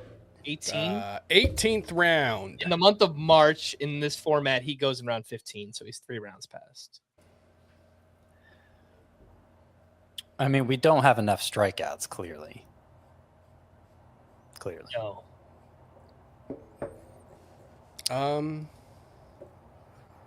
Yeah. Probably shouldn't have drafted Brandon Woodruff. Who said that? Oh, he's Where'd that our come best from? strikeout pitcher. What are you talking about? It's the best we got. Ivan Herrera at 215. I mean, Yeah, that's nice. It's pretty late. It does. Oh my it is gosh, starting to the feel flying pretty now. unlikely that he's not going to. There he goes. There goes. Joe Musgrove was the other Yeah. pitcher that we were Yeah. debating. Yeah. And I think he's higher upside than Matthew Boyd. I just didn't think it was the time to go upside, given that we are already behind with pitchers. It's very.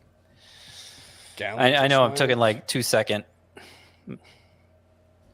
It's getting worse. I'm just gonna put like some late upsidey guys in here. Herrera. That was It's like I'm talking like Malcolm's friend and Malcolm in the Middle. You know the one I'm talking about? I definitely don't. Okay. Oh, the little kid. I never watched that show. Yeah, well, I think I know who you're talking about. yeah. Saved by the Bell over Malcolm in the Middle. I don't know if that was a debate or not. But... Yeah, I don't think they were really competing. All right. No. They're about 10 years apart. All right. Oh, I was thinking of Boy Meets World. That's what Yeah. Yeah. No, that was a good one though. I was Saved by the Bell over Boy Meets World. I think Boy Meets World is at the top of those rankings for me. All right. And Well, Saved Kate by Horton the Bell's just went. probably at the bottom. Okay. I'm just, Well, now hot I hope takes. Matthew Boyd is good because we passed on a bunch of pitchers to take. Saved by the Bell punches above its weight in cultural relevance. It's a corny show. But yeah, you wouldn't want to watch it. And You're always even learning as a lesson. child, when I partook, I'm like, this is a corny show. Yeah, they're always trying to teach you something. Get out of here with your lessons. If I want to do, Are we gonna take the outfielder here, or what are we gonna do? we still need 2 outfield spots. I'm just adding like a bunch of late round upsidey pitcher types. I would say the outfielder would be my pick. Walt Jr. just took Rodon. I was hoping we could get our hands on him. We gotta move Kyle Teal down a little bit. And Wheeler's gone, right? Yes. We did get Bubic at least and Matthew Boyd. One guy who could help in strikeouts, and he's my highest pitcher left, unless I just forgot to cross him out, which is likely. Yeah, I think he's already gone. Edward Cabrera was who I was thinking. Oh, he went actually pretty early, like 130, I think. Yeah. I would say we gotta have this discussion. Nola's There's a gone, really Gallen's boring gone. pitcher who's probably gonna get. Oh, that was probably who we man. were working our way toward. Yep. Dalen Lyle. Okay, so I'd be down for the pitcher at the top of the queue, who's Merrill Kelly. Not a great strikeout pitcher, but No. a decent bet to get there by the end of the season. Get Are to there like any 170. outfielders that you guys like? Dalen Lyle. No, I'd be okay punting on outfield. Cruz for got now. taken, right? Yep. Yeah, I don't think there's the any outfielder I just added to the queue at the top. It's ahead of ADP, but we're also at the point where. What about this guy? What about this guy? He doesn't fit a need, but he's just there and he's interesting. And That's a bench pick now, though. yeah, I know. Well, we got 10 seconds. Pitcher All right. or outfielder? I guess we're taking Merrill Kelly. I think the outfielder's a reach. Man, but Merrill Kelly feels like a reach too. Oh, he's definitely a reach. What are we doing, guys? Mad about that one. Well, blame the person who took Dalen Lyle, Scott. I know. We should stop talking about 90s sitcoms. Pay attention. Yeah, but that's what people are here for. Yeah. Are they? Yeah, of course. Okay. Are they still here? Have they left us yet? No, we have over 700 people watching. Right, 700 people here. Hit the like button if you haven't already. Yeah. Subscribe to the channel. Thank you for being here and watching 40K by opening day. Do as we say, not as we do. 40K by opening day. Yeah, Merrill Kelly was way too early. All right. It's not your fault. It's not your fault. I'm doing the best I can. But let's buckle down here. This is kind of a. Let's see if we could get top of the queue. He's kind of boring, but in case the other guy doesn't make the opening day roster. Somebody just said our last two pitchers might be our best pitchers, which is damning with faint praise, if you ask me. Matthew Boyd and Merrill Kelly. What's wrong with those guys? They certainly were our best pitchers last year, I would guess. Were they? I would think they both Nick outperformed. Lodolo would have. No, Nick Lodolo. Boyd would have been ahead of Lodolo. Yeah, Lodolo missed a bunch of time. Or some time. Not a bunch. You're right. They may have been our best two last year. Probably not Kelly, but definitely Boyd. Framber was solid. Not his best, but solid. All right, so we're coming up on pick 235 is our next one. ADP shows a bunch of middle infielders going. I was going to say that earlier. If you hate our team, hit the like button. I'm sure we're going to get more likes than we've ever had before. You know who's right to take here? And we've just neglected this spot. And let me stick him in the queue. Bam. I think we could use him. I'm going to stick him at the infielder. Yeah, baby. Very boring. Lots of RBIs. Pretty good batting average. Keep it boring. Keep it boring. You're giving it away, Chris. Chris doesn't want him. No, I'd be down for him. I think he's a fine. So part of the reason, Ryan Nelson just went. I think I prefer Ryan Nelson to Merrill Kelly. I keep going back and forth. They're like identical in ADP. I like Kelly more. Yeah. Ryan Nelson feels like better for whip. I have Merrill Kelly on an alarming amount of teams. It's kind of gross. I have him a lot too. Merrill Kelly's just really solid. Yeah, I mean, as your SP6, like just solid ratios. Like his 3 healthy seasons in a row have been 330, 350 ERA, 119 whip. Here goes one of the hype guys. Now we miss out on Mike Burrows. I should have just taken.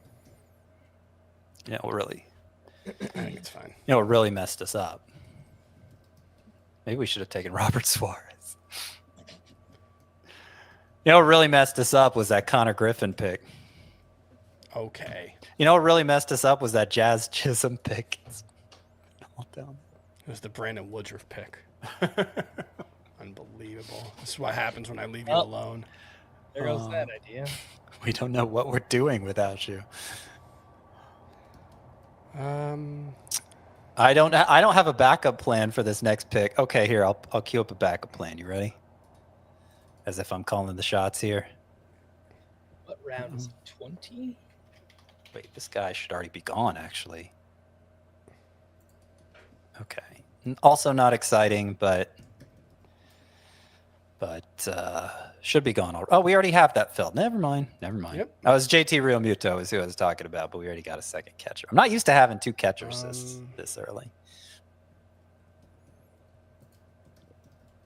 We have our first player drafted who is not in our consensus top 300. Robert Suarez. Yeah, that makes sense. Do any of you guys like? I just threw an outfielder in the queue, but I mean it's kind of boring. Any of you guys? I don't. I like the corner infielder more. At some point, we're gonna have to fill those. I like the outfielder earlier more. The outfielder. Yeah, I agree just from a pure ranking standpoint, but it's too early for him. Do we have enough power? No, it's not too early for him. Yeah. That's a little too early for him. Do we have enough power to take him, though? Yeah, we have enough power to take him. I think. We are. We don't like who's our worst power hitter? Probably Mookie Betts. I think we've got plenty of power. Ian Happ. Probably But fine. he's not a bad source of power. Yeah, they're like 20 to 25. All right, we're on the clock. Do we take the corner or Yeah. I kind of like just like stacking a bunch of upside pitchers at this point, but The corner is bad. Like I'd if we go with don't the take corner. Alec Boehm here, it's like Spencer Steer we're probably looking at, or Comments Caleb already. Durbin. I like Andrew Vaughn later on. But I'm Yeah. fine. I'm fine with Boehm if you guys. I'm down with Boehm. Caleb Durbin, I'll just throw the. All right. Sorry. I waited too long, but I like Durbin. I don't know. I mean, if we needed speed, we might need speed. So somebody says, I feel like you were all at the throw out ADP stage here and just get your guys. I think I'm out of guys for the most part. plenty of I mean, there are some rookies I like, but you know, it's obviously a crapshoot. I think Alec Boehm, if you could still get players like that, full timers who excel in one or more categories, you're doing pretty well. And he excels in both batting average and RBI. And generally goes 100 picks earlier than this. I mean, in years past. This year he's been going about at this point, but it's kind of silly because Boehm? Yeah. Yeah, I don't think he's a fundamentally different player than he's been in the past. I don't really think there's much playing time risk. He's going to hit cleanup for the Phillies. I think it's going to be 20 homer, 90 RBI, 260 average, which is boring, but it's probably going to be a nice value. And you got to have some boring guys. I thought when we took Merrill Kelly, I looked up Andrew Abbott and he was gone. But clearly not. Somebody just took him. I mentioned him. Oh well. I would have preferred him. I must have been muted. Either that or I was just ignoring you. No. This guy, that guy. Let's add some guys. There's plenty of guys. There's no shortage of guys. I do like Friedel as a low-end outfielder in these 5 outfielder leagues. Yeah, that's a good pick. I But feel like I'm just overlooking him. I feel like he's going earlier and earlier. Maybe I've talked about him too much. Looking at some of the pitchers, Bailey Ober is not someone I have any interest in at this point. Yeah, definitely not. He's high, his ADP's higher than I'd want to take him anyway. One of those upside pitchers. And Gary Carpenter. But you guys had no interest in Gary Carpenter, right? Not really. Yeah, I mean, yeah. Not really. I think everybody's understanding now he's a part-timer. That's not going to change. So quit asking. I mean, he says he wants it to change. But even if he is just what he's been, like 25 homers at this point it's not bad. No, it's not bad.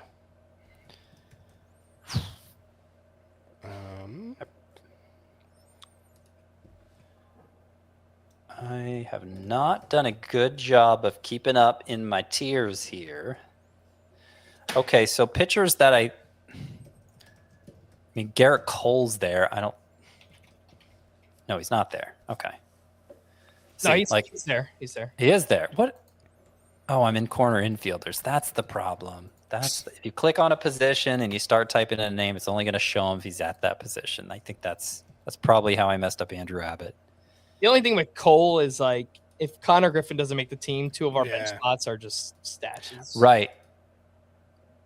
That's why I'm not in love with that idea because it's going to be a while till Cole's back. Right? I did see today he is likely. It might not be until June. But. Oh, okay, because I saw today he's likely to pitch in a spring game, I thought. But maybe I misread.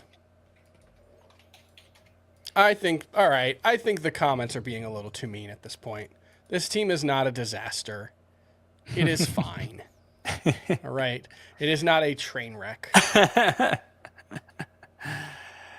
Nobody. But we do need to take an outfielder. Really, what I'm upset about, the one category where I'm like, we just don't have a chance there is strikeouts. That's what it feels like to me.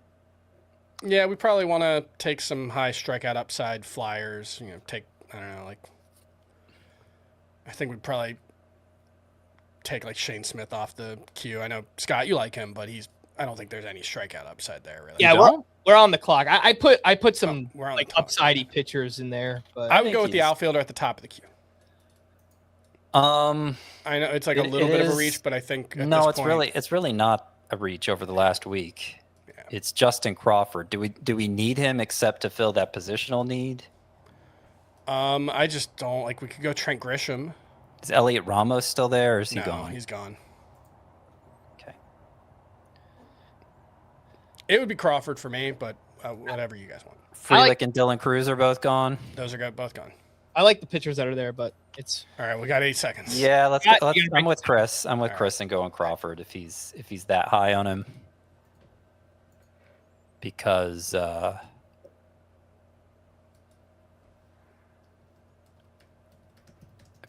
I'm just not that motivated to take any of the remaining pitchers. I would have made a push for Grayson Rodriguez probably, but he went right before our pick, so that was off the table. Yeah, Grayson's gone. Manzardo's gone. I would have liked Manzardo as a cheap source of power if we thought we needed that. So let me talk about Shane Smith a little bit. Let me see if I could sell you on him, and sure, probably end up selling someone else on him before our next pick instead. So in the second half, it was 9.7 K per 9. And he started emphasizing a changeup more. The swinging strike rate went to like Freddie Peralta levels, 13% plus. The curveball, the whiff rate on it approached 50% in the second half. So I do think there's strikeout upside there for Shane Smith. Okay. Now, enough that it's going to make up for what we're missing there? No, but, you know, there's also a difference between finishing 8th in a category or 9th in a category and 7th in a category. You know, obviously, every little bit helps. Someone already said Shane Smith's at the top of his queue. No. Yeah, that's Glaber. Okay. I don't think I talked you into it anyway. No, I'm interested in it. I hadn't realized that he had that second half. You know, I did talk about it when we did our Sleepers podcast. Well, just saying, my guy. Well, that was one of them. Yeah, Cody Ponce was interesting. How many pitcher spots have we filled? We have one spot left. One spot in our lineup, but you know, obviously we want some bench options too. And yeah, Cody Ponce. I probably need to move Mania down because I don't like what's happening there. No. Noah Cameron has had his velocity down this spring too, and he doesn't have much to spare. But I am pretty invested in him already. It's Noah Cameron. Edgar Caro just went. Edgar Caro, I mean, nice, cheap catcher to target. Recent top prospect, top 50, 60 guy last year. Held his own at the major league level, didn't hit for much power, but he's going to play a lot, especially early on in the season with Kyle Teal out for 4 to 6 weeks. That should give Edgar Caro a lot of runway in April, at least. Shane Smith is gone, of course. He said he already had him at the top of his queue. Sure he did. So here is, well, first of all, I added a guy at the bottom there. I mean, the problem is I think the two best players available are middle infielders. The two guys in our queue? Yeah. Yep. I think they're the two best available. I mean, I don't think we could take another prospect. I mean, Connor Griffin might not actually make the team. I don't know that Kevin McGonigal's going to make the team either. I think he has a better chance. I think one of them should. There's certainly a scenario where neither of them do. But then there's also the other guy who is on the team already. Middle infielder? Mm-hmm. Yeah. Oh, one you've warmed up to, Chris. Yeah, no, I'm open to that. It's some really nice power. And he's pretty cheap at this cost, especially. That's 70 spots behind our consensus. So I'd be open to Colson Montgomery if we want to shoot for some more upside. Kevin McGonigal's there, or we could take one of those pitchers. The pitchers all feel pretty samey to me. We have a needed outfield as well. We do have one outfield spot left. I'm not sure. There's one guy in our queue who's coming off a 34-homer season, but I don't think anybody's excited about that. There are some interesting-ish outfielders available, so... Yeah, some of the rookies. Yeah, I'd be down for McGonigal. Probably the middle infielder. No, yeah, I would go with the other one. You'd rather have Colson Montgomery? I'm fine with that. Scott? Okay, I think there's a chance Montgomery picks up third base, which... Okay, I'm going to hit it because we got 3 seconds. Yeah, he's played some third base this spring. He played some third base last year. Mm-hmm. We just need some coverage in case Griffin doesn't make the team. Yeah, Colson Montgomery, I think McGonigal could, but I just rather not. Yeah, I get that. Some guys that might not make the team. So. Colson Montgomery, he came pretty close to qualifying at third, right? He had 12 games.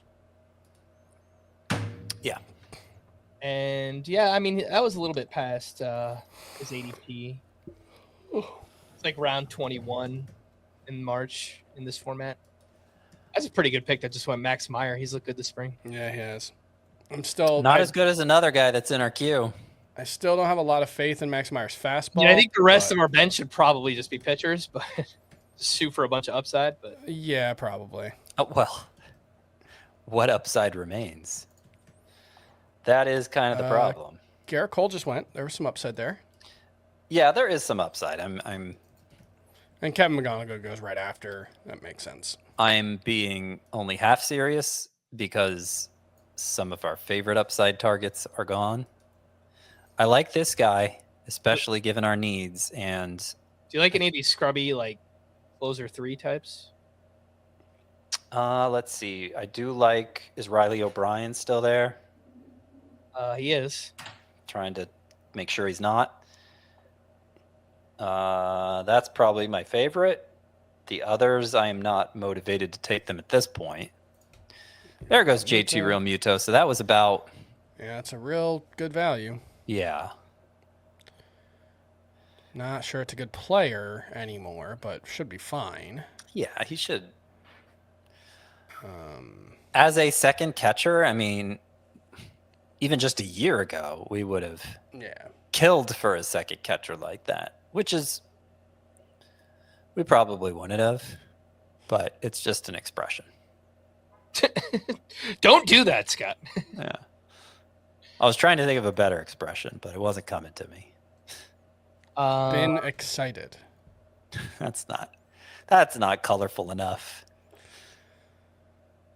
So Matt Svanson will end up closing, somebody says in the chat, and maybe. I think I would have preferred them go that direction the Cardinals last year, and they didn't. They went Riley O'Brien, and he did fine. Okay, you guys don't have to worry about me trying to talk you into Noah Cameron. I took him in TGFBI, actually. I've got him in a couple leagues. 3, so maybe. Would we have any interest in one of the injured pitcher stashes? I mean, Hunter Green is tougher because that's out until July. No, that's too far. There's no way. But like, not because there's no IL spots, to be clear. I saw Bryce Miller he had a setback with his oblique on Wednesday. I'd still rather. I want the top pitcher in the queue. Top pitcher in the queue. Okay, let's see. Yeah, that's fine. It sounds like I like the name just below him more, but. It sounds like the top name has a better chance to be in the rotation. We can just say. Oh, he is in the rotation. I don't think there's any doubt. What I saw today is he's the leading contender for the number 5 spot. Yeah. But it's not a lock yet. Yeah. And Parker Messick is very much competing. He's had a decent spring. The strikeouts haven't been there, but I'm fine with either of these guys. Yeah. And I'm okay prioritizing the top guy. I like Jacob Lopez. I think I like the third guy in the queue more than the second, and I know you kind of like him too, Frank. Yeah, I like him. So Matthew Liberatore just got taken. Have you guys noticed the whiffs he's been getting this spring? Yeah, with the slider, I think. Pointed out that he was facing some really bad teams, but I mean, it's still impressive. He's getting last 3 starts, double-digit whiffs, all 3 of them. I like it. Liberatore, and we are on the clock, by the way. So you said there's a new slider there. All right, I think that's what it is. So have we agreed on Jacob Lopez, or do we want to talk about the? I'm okay with. Yeah, I'm okay with Jacob any Lopez. of those top 3. Let me just quickly look at ADP to see. It's actually Messick, Patrick, Lopez in that order. Yeah, I mean Lopez usually goes around 30. Maybe we've been talking about him now, so I don't know. You want to just do Lopez? Let's just do Lopez. I mean, he's strikeout upside, so it makes sense. Yeah. What about this guy? I just moved this guy to the top of the game. Yeah, I keep forgetting. That's a name I need to move way up. I keep forgetting about that. Yeah, no, I knew he was there. I just maybe we should have done that. But. I prefer Lopez to him, but because I think he's almost certainly not going to be in the rotation. No. Russell Resource has him in now. Yeah, they've got. That doesn't mean like anything necessarily, but they've got a lot of same-ish guys. Is the thing? Unless what's the guy who Jason Martinez, is that the roster resource guy? Mm-hmm. Unless he's read something I haven't read. Justin, maybe? I don't know. Justin Martinez. Isn't that the Diamondbacks closer ish? Well, no, not right now, but yes, eventually, maybe. He get like a big extension and then like got hurt 2 weeks later. So who did he bump? I don't want to say. He bumped Zeb. I don't want to say the name. La la la la.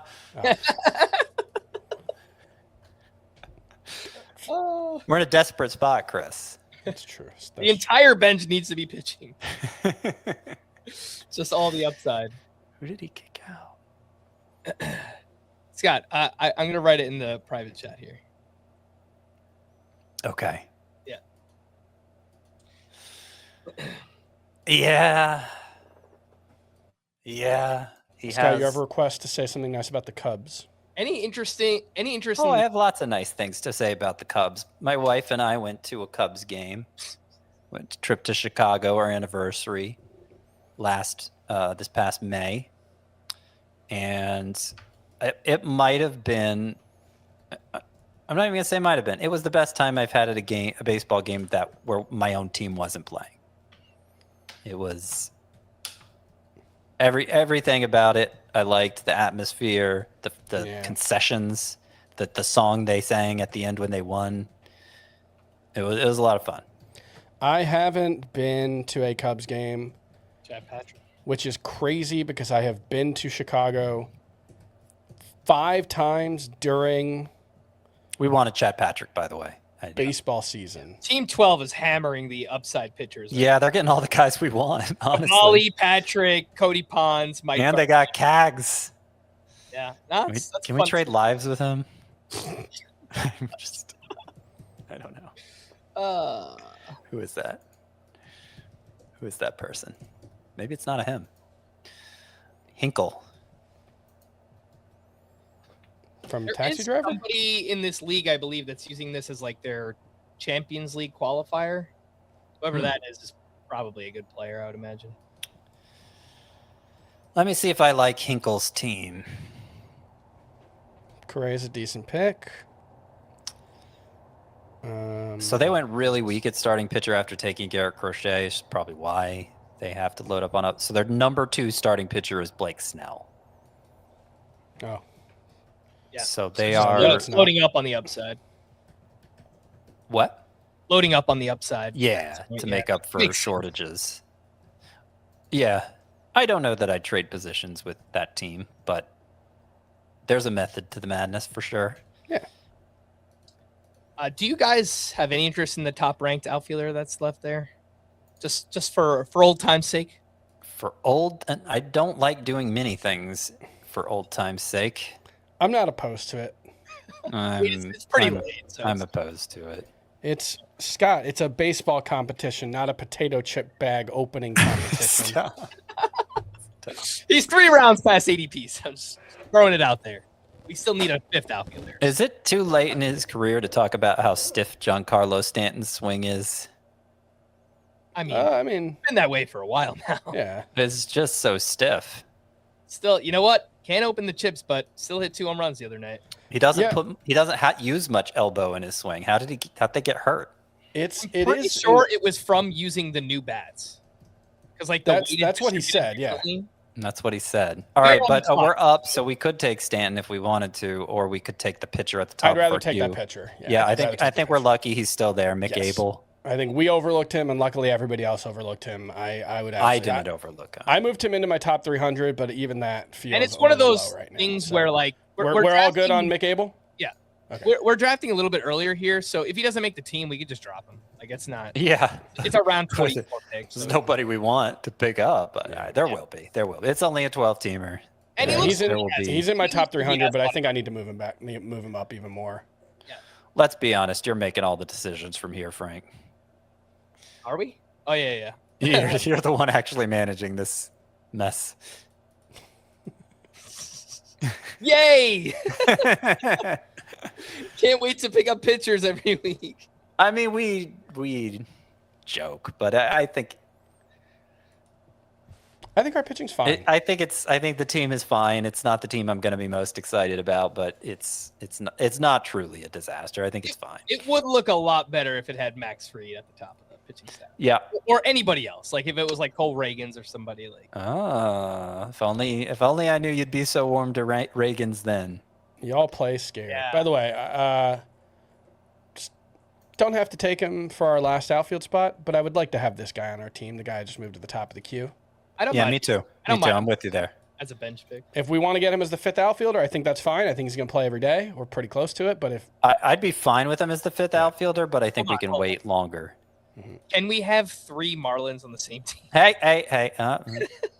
I'm just asking. Look, I was saying when you were gone, Chris, I think the Marlins might be sneaky good this year. Oh yeah, Ramirez Stowers. Okay. I think they've reached competence.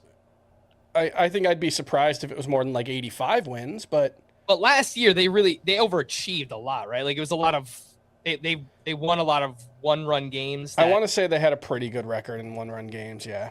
But I'm pretty sure their like Pythagorean record was probably. But their lineup, they were still sub 500 overall. But yeah, they outperformed by 7 games. Yeah, that's just that clutch, baby. Clayton McCullough knows what he's doing. I mean, outside of never having a closer ever again. I don't know why I just started crossing off names randomly. I haven't looked at this in like throw it out, Scott. 8 rounds. All right, Vaughn and Messick, a couple of guys we had talked about drafting, finally go off the board. I kind of think we should take the outfielder if he's there. Yeah. The one Chris wants? No, the one you want. But the one you want?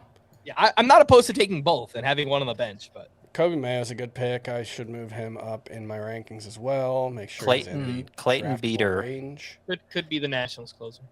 Yeah, that's one of those. Like I don't see who else it would be, but they didn't. Cole Henry, maybe. They didn't really. Beater got 0 saves last year, right? He might have got like 1 or 2 down the stretch, but I think they were mostly using Jose Ferrer, but they traded him. Yeah, it was almost. That's right. Ferrer was still there. Jose that's right. Ferrer. Yeah. Forgot about Ferrer. By the way, I was looking this up. Frank, close your ears if you want. I was looking it up earlier because I was writing about O'Neal Cruz, and I was trying to see who the worst hitters against lefties were. And I think Josh Lowe over the past 5 seasons is one of the 3 players with a lower xWOBA against lefties than O'Neal Cruz. That's not good. Which is pretty rough. So I just moved a couple guys to the top of the queue. How you feeling about those 2?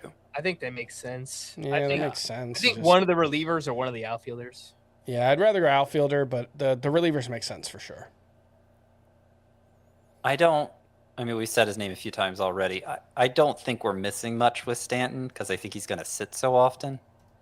The Yankees have basically said as much. It's just a question of can he be as good as he was last year? Because he was Nah, he won't. And he hadn't been that good in like 5 years. It was like a 900 OPS. He won't be that good. Yeah, like he was on like 130 RBI pace last year. So even when he wasn't playing every day, we kept looking stupid because we were like, yeah, he's hitting really well, but he's not going to play every day. And it was just like, well, I guess if he gets an RBI every game. I think he's probably going to sit out like once or twice a week, but I think he's still going to be like a 30, 35 home run pace guy. Obviously not expecting that, but in, I don't know, over like 100 games maybe. So. But he's one of these guys where, again, it's so late, like if he gets hurt or he's not playing, we could just drop him. Like it's not a big deal. And well, we probably that puts the pressure on. We should probably take him now that we don't have Owen Casey in the bag. That's annoying. Casey in the bag. Rowe is the listening. Outlook wasn't brilliant. Stanton? Yeah. Ugh. Starting outfielder, Giancarlo Solopolo. Wait. Good job, Stanton. It's not good. Giancarlo. Non si può stopparlo. It's so bad. It's a thing.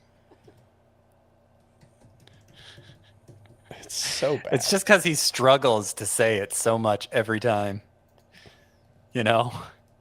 It's like... Yeah, like shouldn't this how be does it smoother not at this roll off point? the tongue by now? It's happened about 100 times. Yeah. Probably more at this more point. than that, yeah.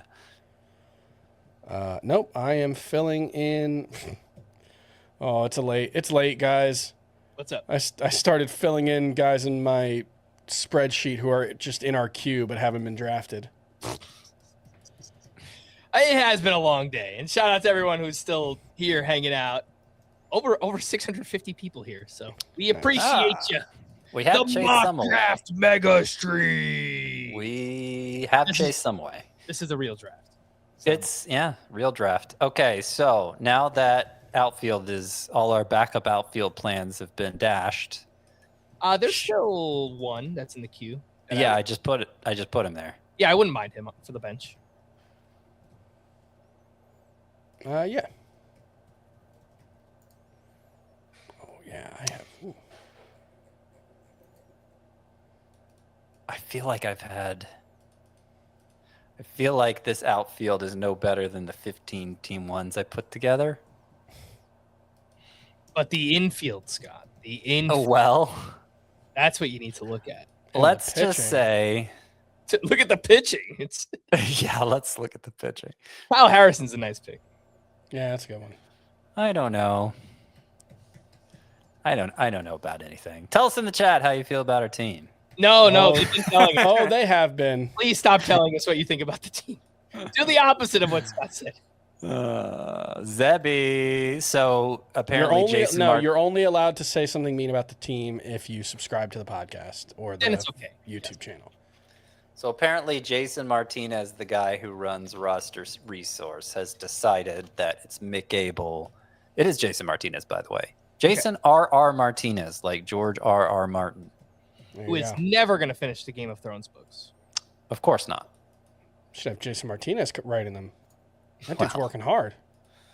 Well, anyway, he has decided Mick Abel over Zebby Matthews for the 5th spot. And by spring performance, it makes sense. Zebby Matthews still has 2 options left. Could happen. Yep.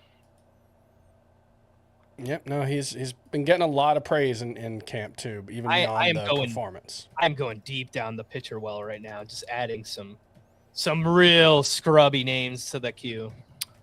That's what we need. All right, so I think the rest of the bench should probably be one more outfielder and the rest pitchers. Yes. Probably one of those a closer type. Yeah. Do we go? We should probably go for the outfielder first, right? We are on the clock. Oh. Yeah, let's go for the outfielder first. What round is this? 26. We want to think Carson Bench? Carson Bench. Yeah, I'm I'm not sure there's another outfielder I like for a 12-teamer. Cardinals reliever usually goes in round 20. We're in round 26. Just letting you know. I would prefer the outfielder. I would prefer the outfielder too. Okay. All right. Carson bench it is. Come on down to the Carson bench. Yeah, you guys kept saying bench in a way that didn't emphasize the ch, and I was like, ooh. This is a dynasty team, right? We've got Justin Crawford. I've drafted more rookies than this. We've got Connor Griffin. This is a great dynasty team. We only have 3 rookies. This isn't bad at all. Who has? I mean, it's bad, but not in that way.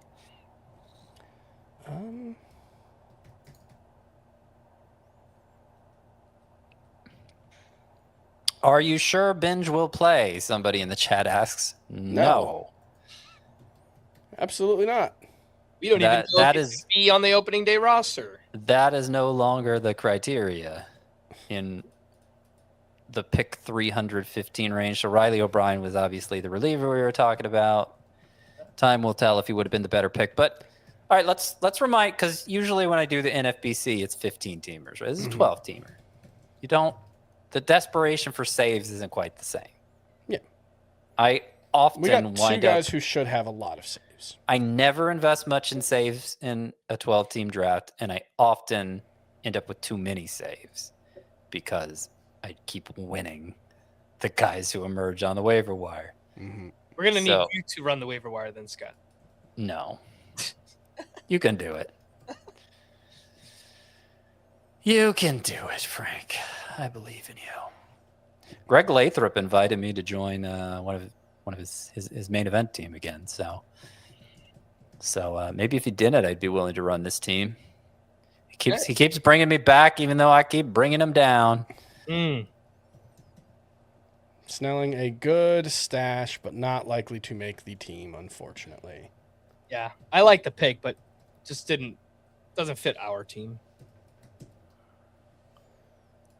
Robbie? Yeah, Robbie. We're on a first name basis. Dr. Robbie? Do you guys want to take the top player in the queue? Who was Dr. Robbie? Oh, you haven't watched The Pit yet? No, I haven't. Oh, let me introduce you. I've heard people talking good things about it. The Pit. I think of Robbie from The Pit. Robbie from New Girl. That actor kept showing up in everything. You fell in at the pit. Yeah. Is that Parks and Rec? That is Parks and Rec, baby. We all fell into the pit. Are we going to go for the other reliever we had in our queue since we missed out on Riley O'Brien, or should we not since... That would be the one I would go with. Yeah. I mean, there's also this guy.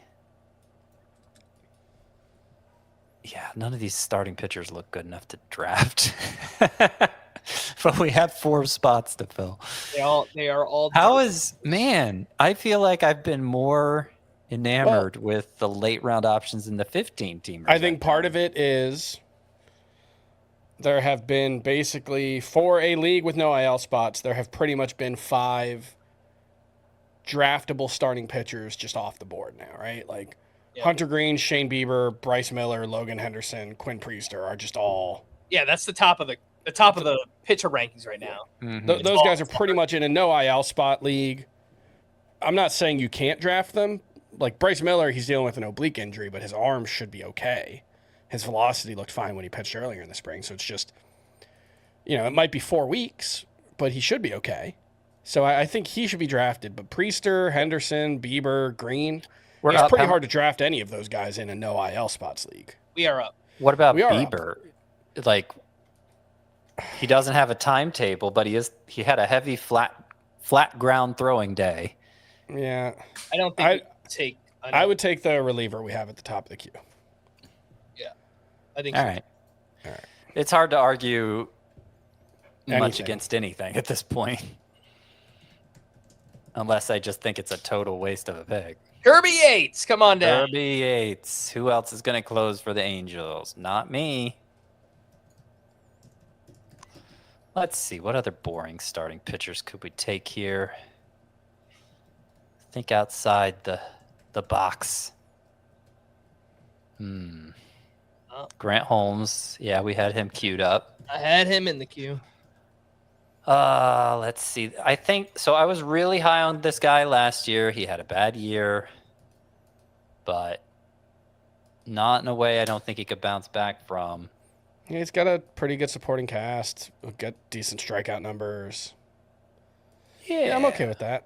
The other guy behind him is probably a worse strikeout pitcher, but probably a better pitcher overall. I'm not terribly excited about him. The third guy in the queue, no. No. He's looked good this spring. I don't think that guy's good at all. He's looked good this spring. That is, I am completely out on. I'm going to say the name so someone else takes him. No. Taj Bradley. Yeah. You can say it. Taj Bradley. I like Simeon Woods Richardson too. He just went. I like Taj Bradley more than Simeon Woods Richardson, though I did take Woods Richardson in a sim league. There are plenty of things I can get excited about on the Minnesota Twins. You have named two pitchers who are not on that list for me. Let's look back at what Taj Bradley has done this spring. Last start, 9 whiffs on 69 pitches, 82.1 average exit velocity. Start before that, 4 one-hit innings, 8 whiffs on 54 pitches. 5 whiffs on his fastball, which was up at 1.5 miles per hour. The start before that, 5 strikeouts, no walks in 3 innings at the Braves, 7 whiffs on 42 pitches. Like consistently very high whiff rates Taj Bradley is running here this spring. And I'm not saying it's a high probability play, but I'm saying we're in the 330 range. They do need strikeout upside too. Yeah. It's not the worst idea. Vote of confidence. I think he is. I think he's Taijuan Walker, and I think that's pretty uninspiring. But if you guys want to draft Taijuan Walker, that is fine. You can do that. I mean, but I won't be a party to it. He's playing this game under protest. First, we conspired to draft Brandon Woodruff. Unbelievable. Still, and now we haven't even gotten into your Baseball Classic takes. My what? Scott, we haven't even gotten into your World Baseball Classic takes. It's funny. I feel like I articulate my point of view so much better when the camera isn't rolling than when it is. I'm not saying it to be mean or to kill anyone's buzz. That's just how I feel in my gut. It either makes me sad that so many Americans want to bring down America, that they want to bring shame upon America, even though, in their heart of hearts, they're Americans too. It just doesn't care. It just doesn't matter to them that they're willing to do that for their own glorification, it feels like. These guys weren't mostly picked for the Team USA team. Right, that's what I'm saying. So they're only playing for those other teams so that they get to play. And that to me, okay, it's not about national pride then. It's about personal accomplishment. I don't know. I don't agree. I think it's cool. I don't think many my age and younger agree, but I don't get it. I cannot see your point of view. You, the general you, the people who are like, oh yeah, World Baseball Classic, awesome. Play for whoever you want. It doesn't really matter. Just as long as you get in the game. All right, we gotta make a pick here, Scott. All right. I'd be down for Boring Chris Bassett. I'd be down for Bryce Miller, excuse me. I'd be down for the Rhett Lauder flyer. Rhett Lauder's probably the most interesting. I think Reed Detmers, I don't know. He's probably not good, but he still has strikeout upside, and we need Chris Poo-Poo and Reed Detmers. No, I'd be fine with that. He might just be bad. He might just be terrible. But I don't know if he could be a starter. He just might not be able to. Who was I'd be down the with Rhett Lauder thing? Lauder, Detmers. One of those. I'm interested in Lauder. We have 10 I know Nick Pollock is not.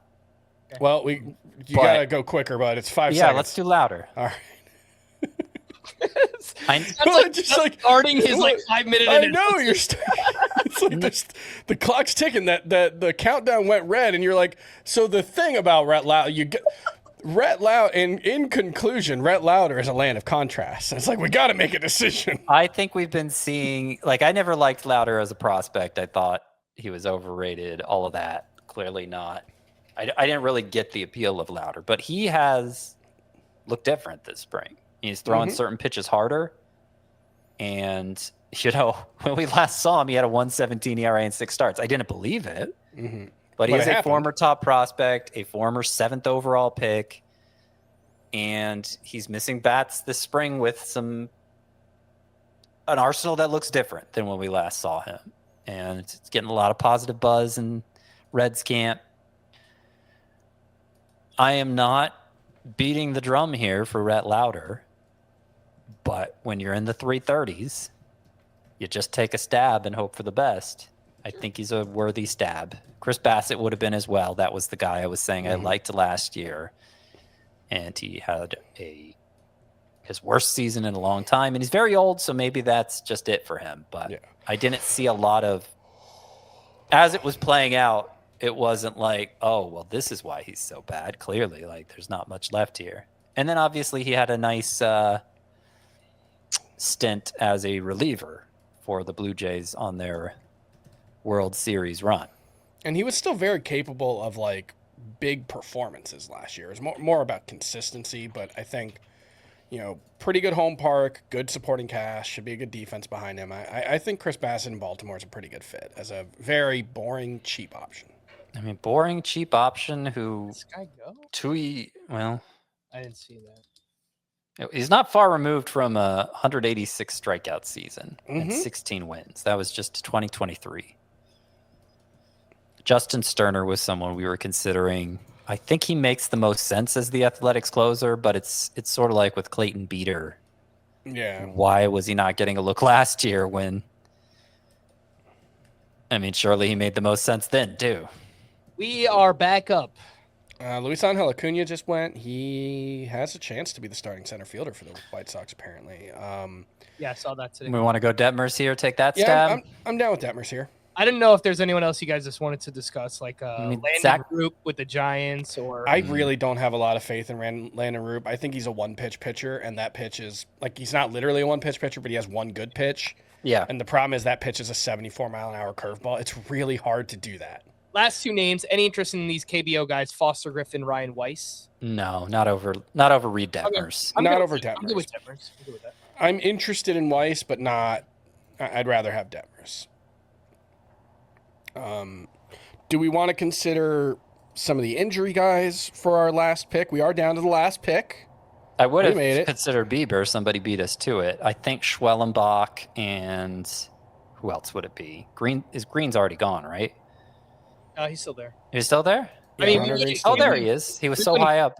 It would be one of those things where, like, we draft him and then drop him, and then we can pick him up like a month before he comes back. Because if he doesn't go drafted, you basically have to wait until he pitches. Until he debuts, up for the NFBC. So it just what?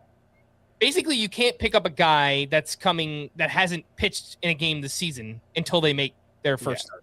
Mm-hmm. So right. So yeah, if we wanted to, like, we could draft Hunter Green just knowing we're going to drop him, and then we can re-pick him up like a month before he returns. Yeah. Unless somebody else does. Yeah. Just because, like, there's no way we're gonna hold him for. Yeah. There's a way if we have tremendous injury luck. and man, Kyle Teal hasn't been drafted yet. And Connor Griffin makes the team basically. Kyle Teal is in a 2-catcher league. He's absolutely worth stashing in a bench spot until late April when he returns. With Moreno and Ramirez and a no. I get it. It doesn't need to be us, but I just. No, I agree with you though. What about this guy? What about? Yeah, the other guy could get outfield eligibility. What about this guy? I don't think it makes sense for our roster construction. I mean, if you were worried about power, the other guy could get outfield eligibility. And we're worried about outfield. We got Giancarlo Stanton. I mean, he's got power. This is my choice. This is firmly my choice. I would still rather just take like an upside pitcher, but who's left that has upside that you genuinely. I mean, we took Rhett Lauder two rounds ago. Who's left? Zach Littell, baby. That's not upside. That's he could be usable for the whip. Boring upside, I guess. Yeah. Adrian Hauser, home starts. There's also a good chance Zach Littell is just not usable because he's right on the fringe of usability. I think this is one of the best bargains in the draft pool, and I think even though we don't see a spot for him in our lineup right now, I think one could absolutely open up. Life will find a way. We'll find a spot for him. My real answer, though, is what about Kyle Leahy? Hunter Green's off the board, so we can't do that. Kyle Leahy with the Cardinals? No, I don't see any strikeout upside there. Yeah, I'm with Scott on that for the most part, I think. All right, well, he's had a good spring, but you know what Scott's talking about, Chris? He wants don't say it. Don't. Only guy. Chris knows who I'm talking about. Yeah, I know who he's talking about. And Chris is with me. I thought this guy. All right. I mean, Chris. I manage the team. I'm just going to drop him in week 1. So. No, you can't. I mean, why would we have 2 util only guys? It makes no sense. Because they're. Jordan Alvarez is very often injured, and B, Jordan Alvarez is very likely to pick up outfield eligibility. They're both likely to get eligible. I mean, it's much more likely that the other one gains. It's likely that they both will eventually. I don't know that Jordan Alvarez will play 10 games in the outfield this year. It's not guaranteed. It's not guaranteed, but I think he will. The way they're talking, that's one way to get Paredes' bat in the lineup more often. All right. I mean, this one's on you guys. If you want them, that's fine. I do. I mean, like, who else are you going to get excited about at pick 355? I'm genuinely excited for this pick to the point I'm going to be mad if he's taken in the next 2. We can take Bryce Miller. That would be my other one. If we're going to pick like a player we're not planning on using right now, Bryce Miller would be my choice, but I'm fine with not taking him too. I think I really don't care. If Scott feels that strongly about it, we could do it. We got him. Bryce Eldridge, baby. Come on down. I guess we have to take him now. There you go. 2 util only bats. But he should. I think it makes more sense because he could gain first base. Yes, he can gain first base. We can use him at corner. Like, we don't know what's going to happen to our lineup. Like, I don't know. I think just as apart from anything else, just injury insurance for Jordan Alvarez. Yeah. If Bryce Eldridge is what we think he can be, then you find a place for him in your lineup. That's the way I view it. Is like our last pick is the most exciting of the whole draft. Yeah, we drafted Connor Griffin, so we should have drafted Cags. We probably should have drafted Cags. That was. Because you should have said it. I did. Turned out kind of bad. I did with 2 seconds left. Yeah, that is on 2 separate occasions. Scott tries to make the case for a player with 5 seconds left on the clock. Because you guys assumed I was talking about Connor Griffin all along. Would you have taken Cags instead? No, I have Griffin ranked ahead. I do too. But we needed the outfielder more. It's less of a need, but we ended up getting Colson Montgomery for our bench. We could have had Kevin McGonigal, either one of those cheaply for middle infield. No, in hindsight, I would rather have Cags than Connor Griffin there. I wonder if we still would have taken Ian Happ 2 rounds later, but fair point. Fair point. I mean, because the back end of our outfield is shaky for sure. But the top 3 feel. Hopefully, Jordan Alvarez is eligible there, and Bryce Eldridge is. Did I say Bryce Eldridge twice? Hopefully, Jordan Alvarez becomes eligible there. Draft complete. We did it, y'all. Waka wasn't a bad pick. We should have talked about him. I'd still prefer Eldridge. I wonder how many people thought I was talking about Moises Ballesteros. Because he did not get drafted, right? He didn't get, but yeah, that's... he's util only and seems really likely to remain util only is the problem. Yeah. Kyle Teal didn't get drafted, did he? No. That seems like a mistake. Yeah. Not our mistake. Yeah, somebody who didn't take 2 catchers relatively early should have fixed that. But we had 2 catchers by the 17th round. Yeah. Yeah. All right. Do we need to recap the team, or do we just kind of... Yeah, no, absolutely. We got to recap the team, baby. Let's take it to 7 hours. How long did you say it was going to be? 6, right? I said 7. Yeah. 7 on the nose. Yeah, we got 8 minutes. We were going to be here for like 8.5 hours. Yeah. Which I guess we could if you just want to record another podcast. I mean, I got a lot to say about the World Baseball Classic, you know? Oh man, you're gonna rake me over the coals. I'm just saying. Matt versus Chris. If I were good at something in my life. Yes. And I had the choice to represent in the international competition, I would have a genuinely hard time deciding between Puerto Rico and the United States, personally. Like, I've grown up in the United States, but the Puerto Rican side of my family and my identity is really important to me. And it would mean something, I think, special to represent Puerto Rico. And so there's part of that for me where it's like, there is something about, like, a lot of people have been making fun of Austin Wells, right? Because he is what we call a no sabo. He's a Latino who doesn't speak Spanish. And I think it's really beautiful to watch him, like, connecting with his roots, and that means a lot to me.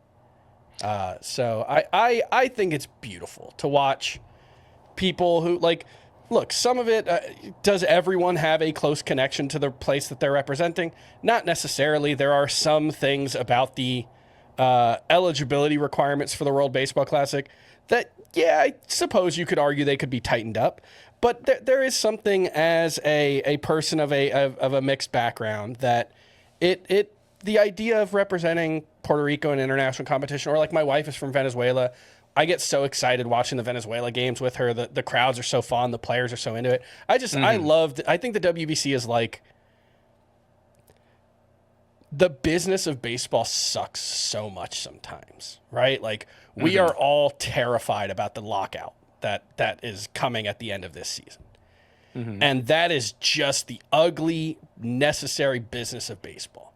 And the World Baseball Classic is just, like, so pure and lovely and beautiful. And I love that. I love that, like, yes, they are technically playing for a prize pool, but I did the math. It comes out to like $60,000 per person, which that's not nothing, especially if you're making the minimum or playing professionally in Cuba or something. But, like, that's not going to change Aaron Judge's life, whether they win the World Baseball Classic or not, the money.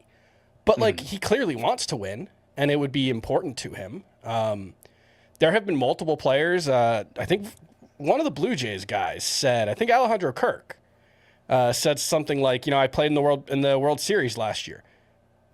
This means just as much. Like, I think there's something really beautiful about that. Like, did you see Jose De Leon, the picture he posted of him talking about when he went to the World Baseball Classic when he was 13 and how, like, getting to pitch for Puerto Rico, this is his last chance probably, like, getting to do that meant so much and, like, ignited a lifelong passion for baseball. And, like, that's the thing, is that I have such a lifelong love of baseball, and there's so many things about that feel gross about loving baseball, like just the business of it and everything. But, like, the World Baseball Classic is just, like, the most pure version of baseball for me. So I get very into it. I'm a big fan. No, I mean, lots of people are into it. I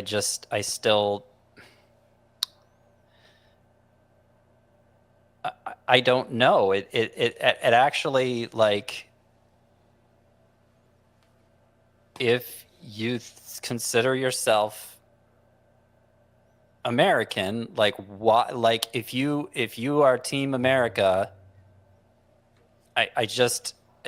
for the stakes on the international stage to mean anything, then that means you can't be team whatever. I mean, you could have sympathies for other ones, but do you consider yourself American or don't you? Because if you're competing against America, then you want to see America go down. And I just have a hard time, as somebody who has a love for America, even imagining putting myself in that position. Like, it actually hurts me to think about that. And so I have a hard time relating to it. I mean, I'm not somebody who comes from a mixed background, so maybe I just can't relate to it. But, like, it's not mean-spirited in any way. It's just,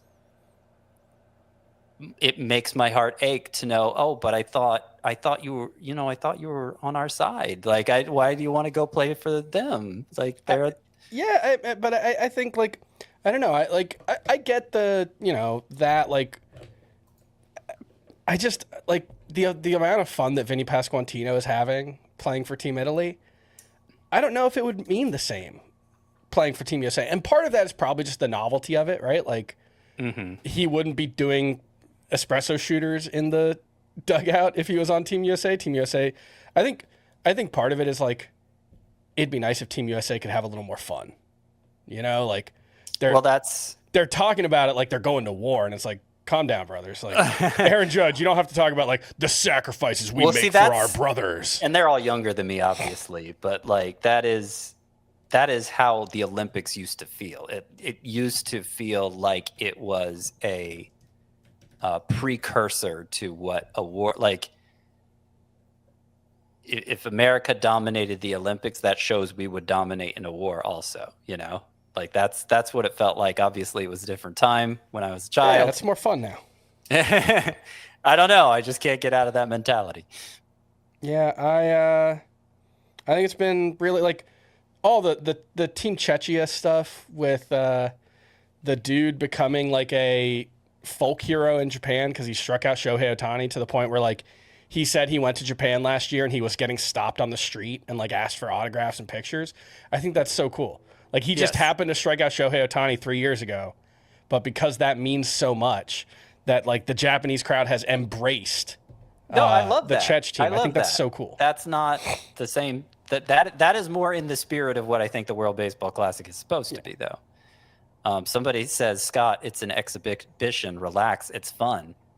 That's how I treat it, but not everybody. Did you just see the scandal that befell Mark DeRosa because he didn't know this arcane rule? And like, people aren't treating it as relaxed and fun. They're treating it as. But that is like very much you had one job, I Mark guess. DeRosa. Like that's. But also, we can laugh it off if it's an exhibition and it's meant to be fun. Yes, he should have known. But we can laugh it off. It's not that big of a deal. Like, I think it's people are arguing he should lose his job on MLB Network. I mean, it's a pretty big screw up. No, I mean, I didn't know the rule. Well, yeah, but that's not your job. But it's not his job on MLB Network to know arcane WBC rules either. Yeah, kind of is. Oh, my gosh. Okay, so it is very serious then. It's not just a fun exhibition. It's a little bit of both. I can't square that circle. People be saying things so definitively. Sometimes it depends. Yeah. Guys, I think our team is just missing an ace. I've been looking at it this whole time. That's the only our pitching staff would be perfect if we just had an ace. You keep saying Fried. Max Fried. I mean Fried isn't would it look that different if we had Max Fried? Yeah, just because it would push everyone. Like Lodolo as your 3, Woodruff as your 4, Bubic as your 5. Like that you could sell. Yeah. I'd feel I would get that, but like I don't know. I look at other pitching staffs. Ours certainly isn't the worst. The only option I think that could have changed it was like either Fried in the 4th or an SP in round 3, but we were never even discussing. Yeah, no, that wasn't even an option. And you also have to consider like we have a really solid overall offensive team. I think like there are a couple picks that I think we could have reconsidered. I think Mookie Betts, there were certainly better ways to get that shortstop position filled, including just like the Connor Griffin. Like if it was when we take Mookie Betts 4th round. Yeah. If it was Logan Gilbert at the top of our pitching staff and Connor Griffin and Colson Montgomery as our shortstops, I think that probably works a little better overall. Mm-hmm. Yeah. But if Mookie Betts bounces back to hit 290 with 25 homers and 10 steals and 110 runs or 110 RBI, whatever it is, like I think we're going to feel pretty good about it anyway. So yeah, I think the pitching staff is a little light on upside, but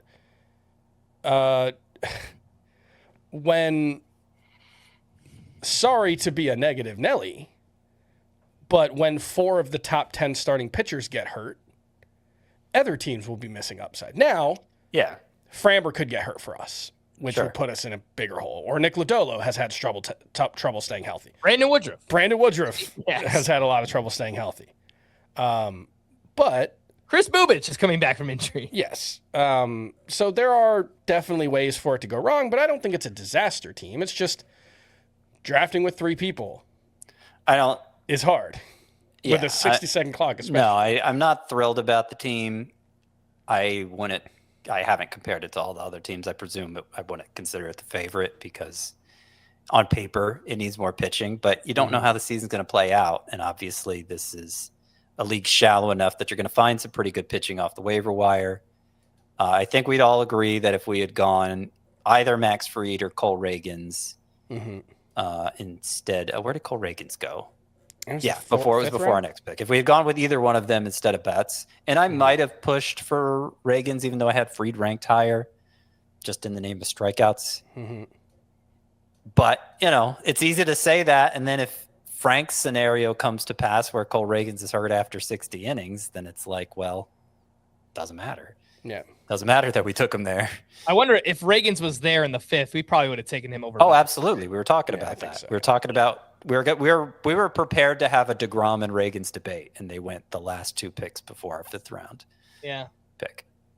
So we flew too close to the sun. There was never an obvious SP to take. I felt like in any of the round, whatever you could say Skubal in round 1, but in round in round 3 when we took Alvarez, there was still all that same tier of pitchers were all there, so it didn't make sense. But if Sale or Gilbert or Hunter Brown falls one more pick, we probably take that pitcher in round 4, I would imagine. Probably. Probably. Yeah, I think so.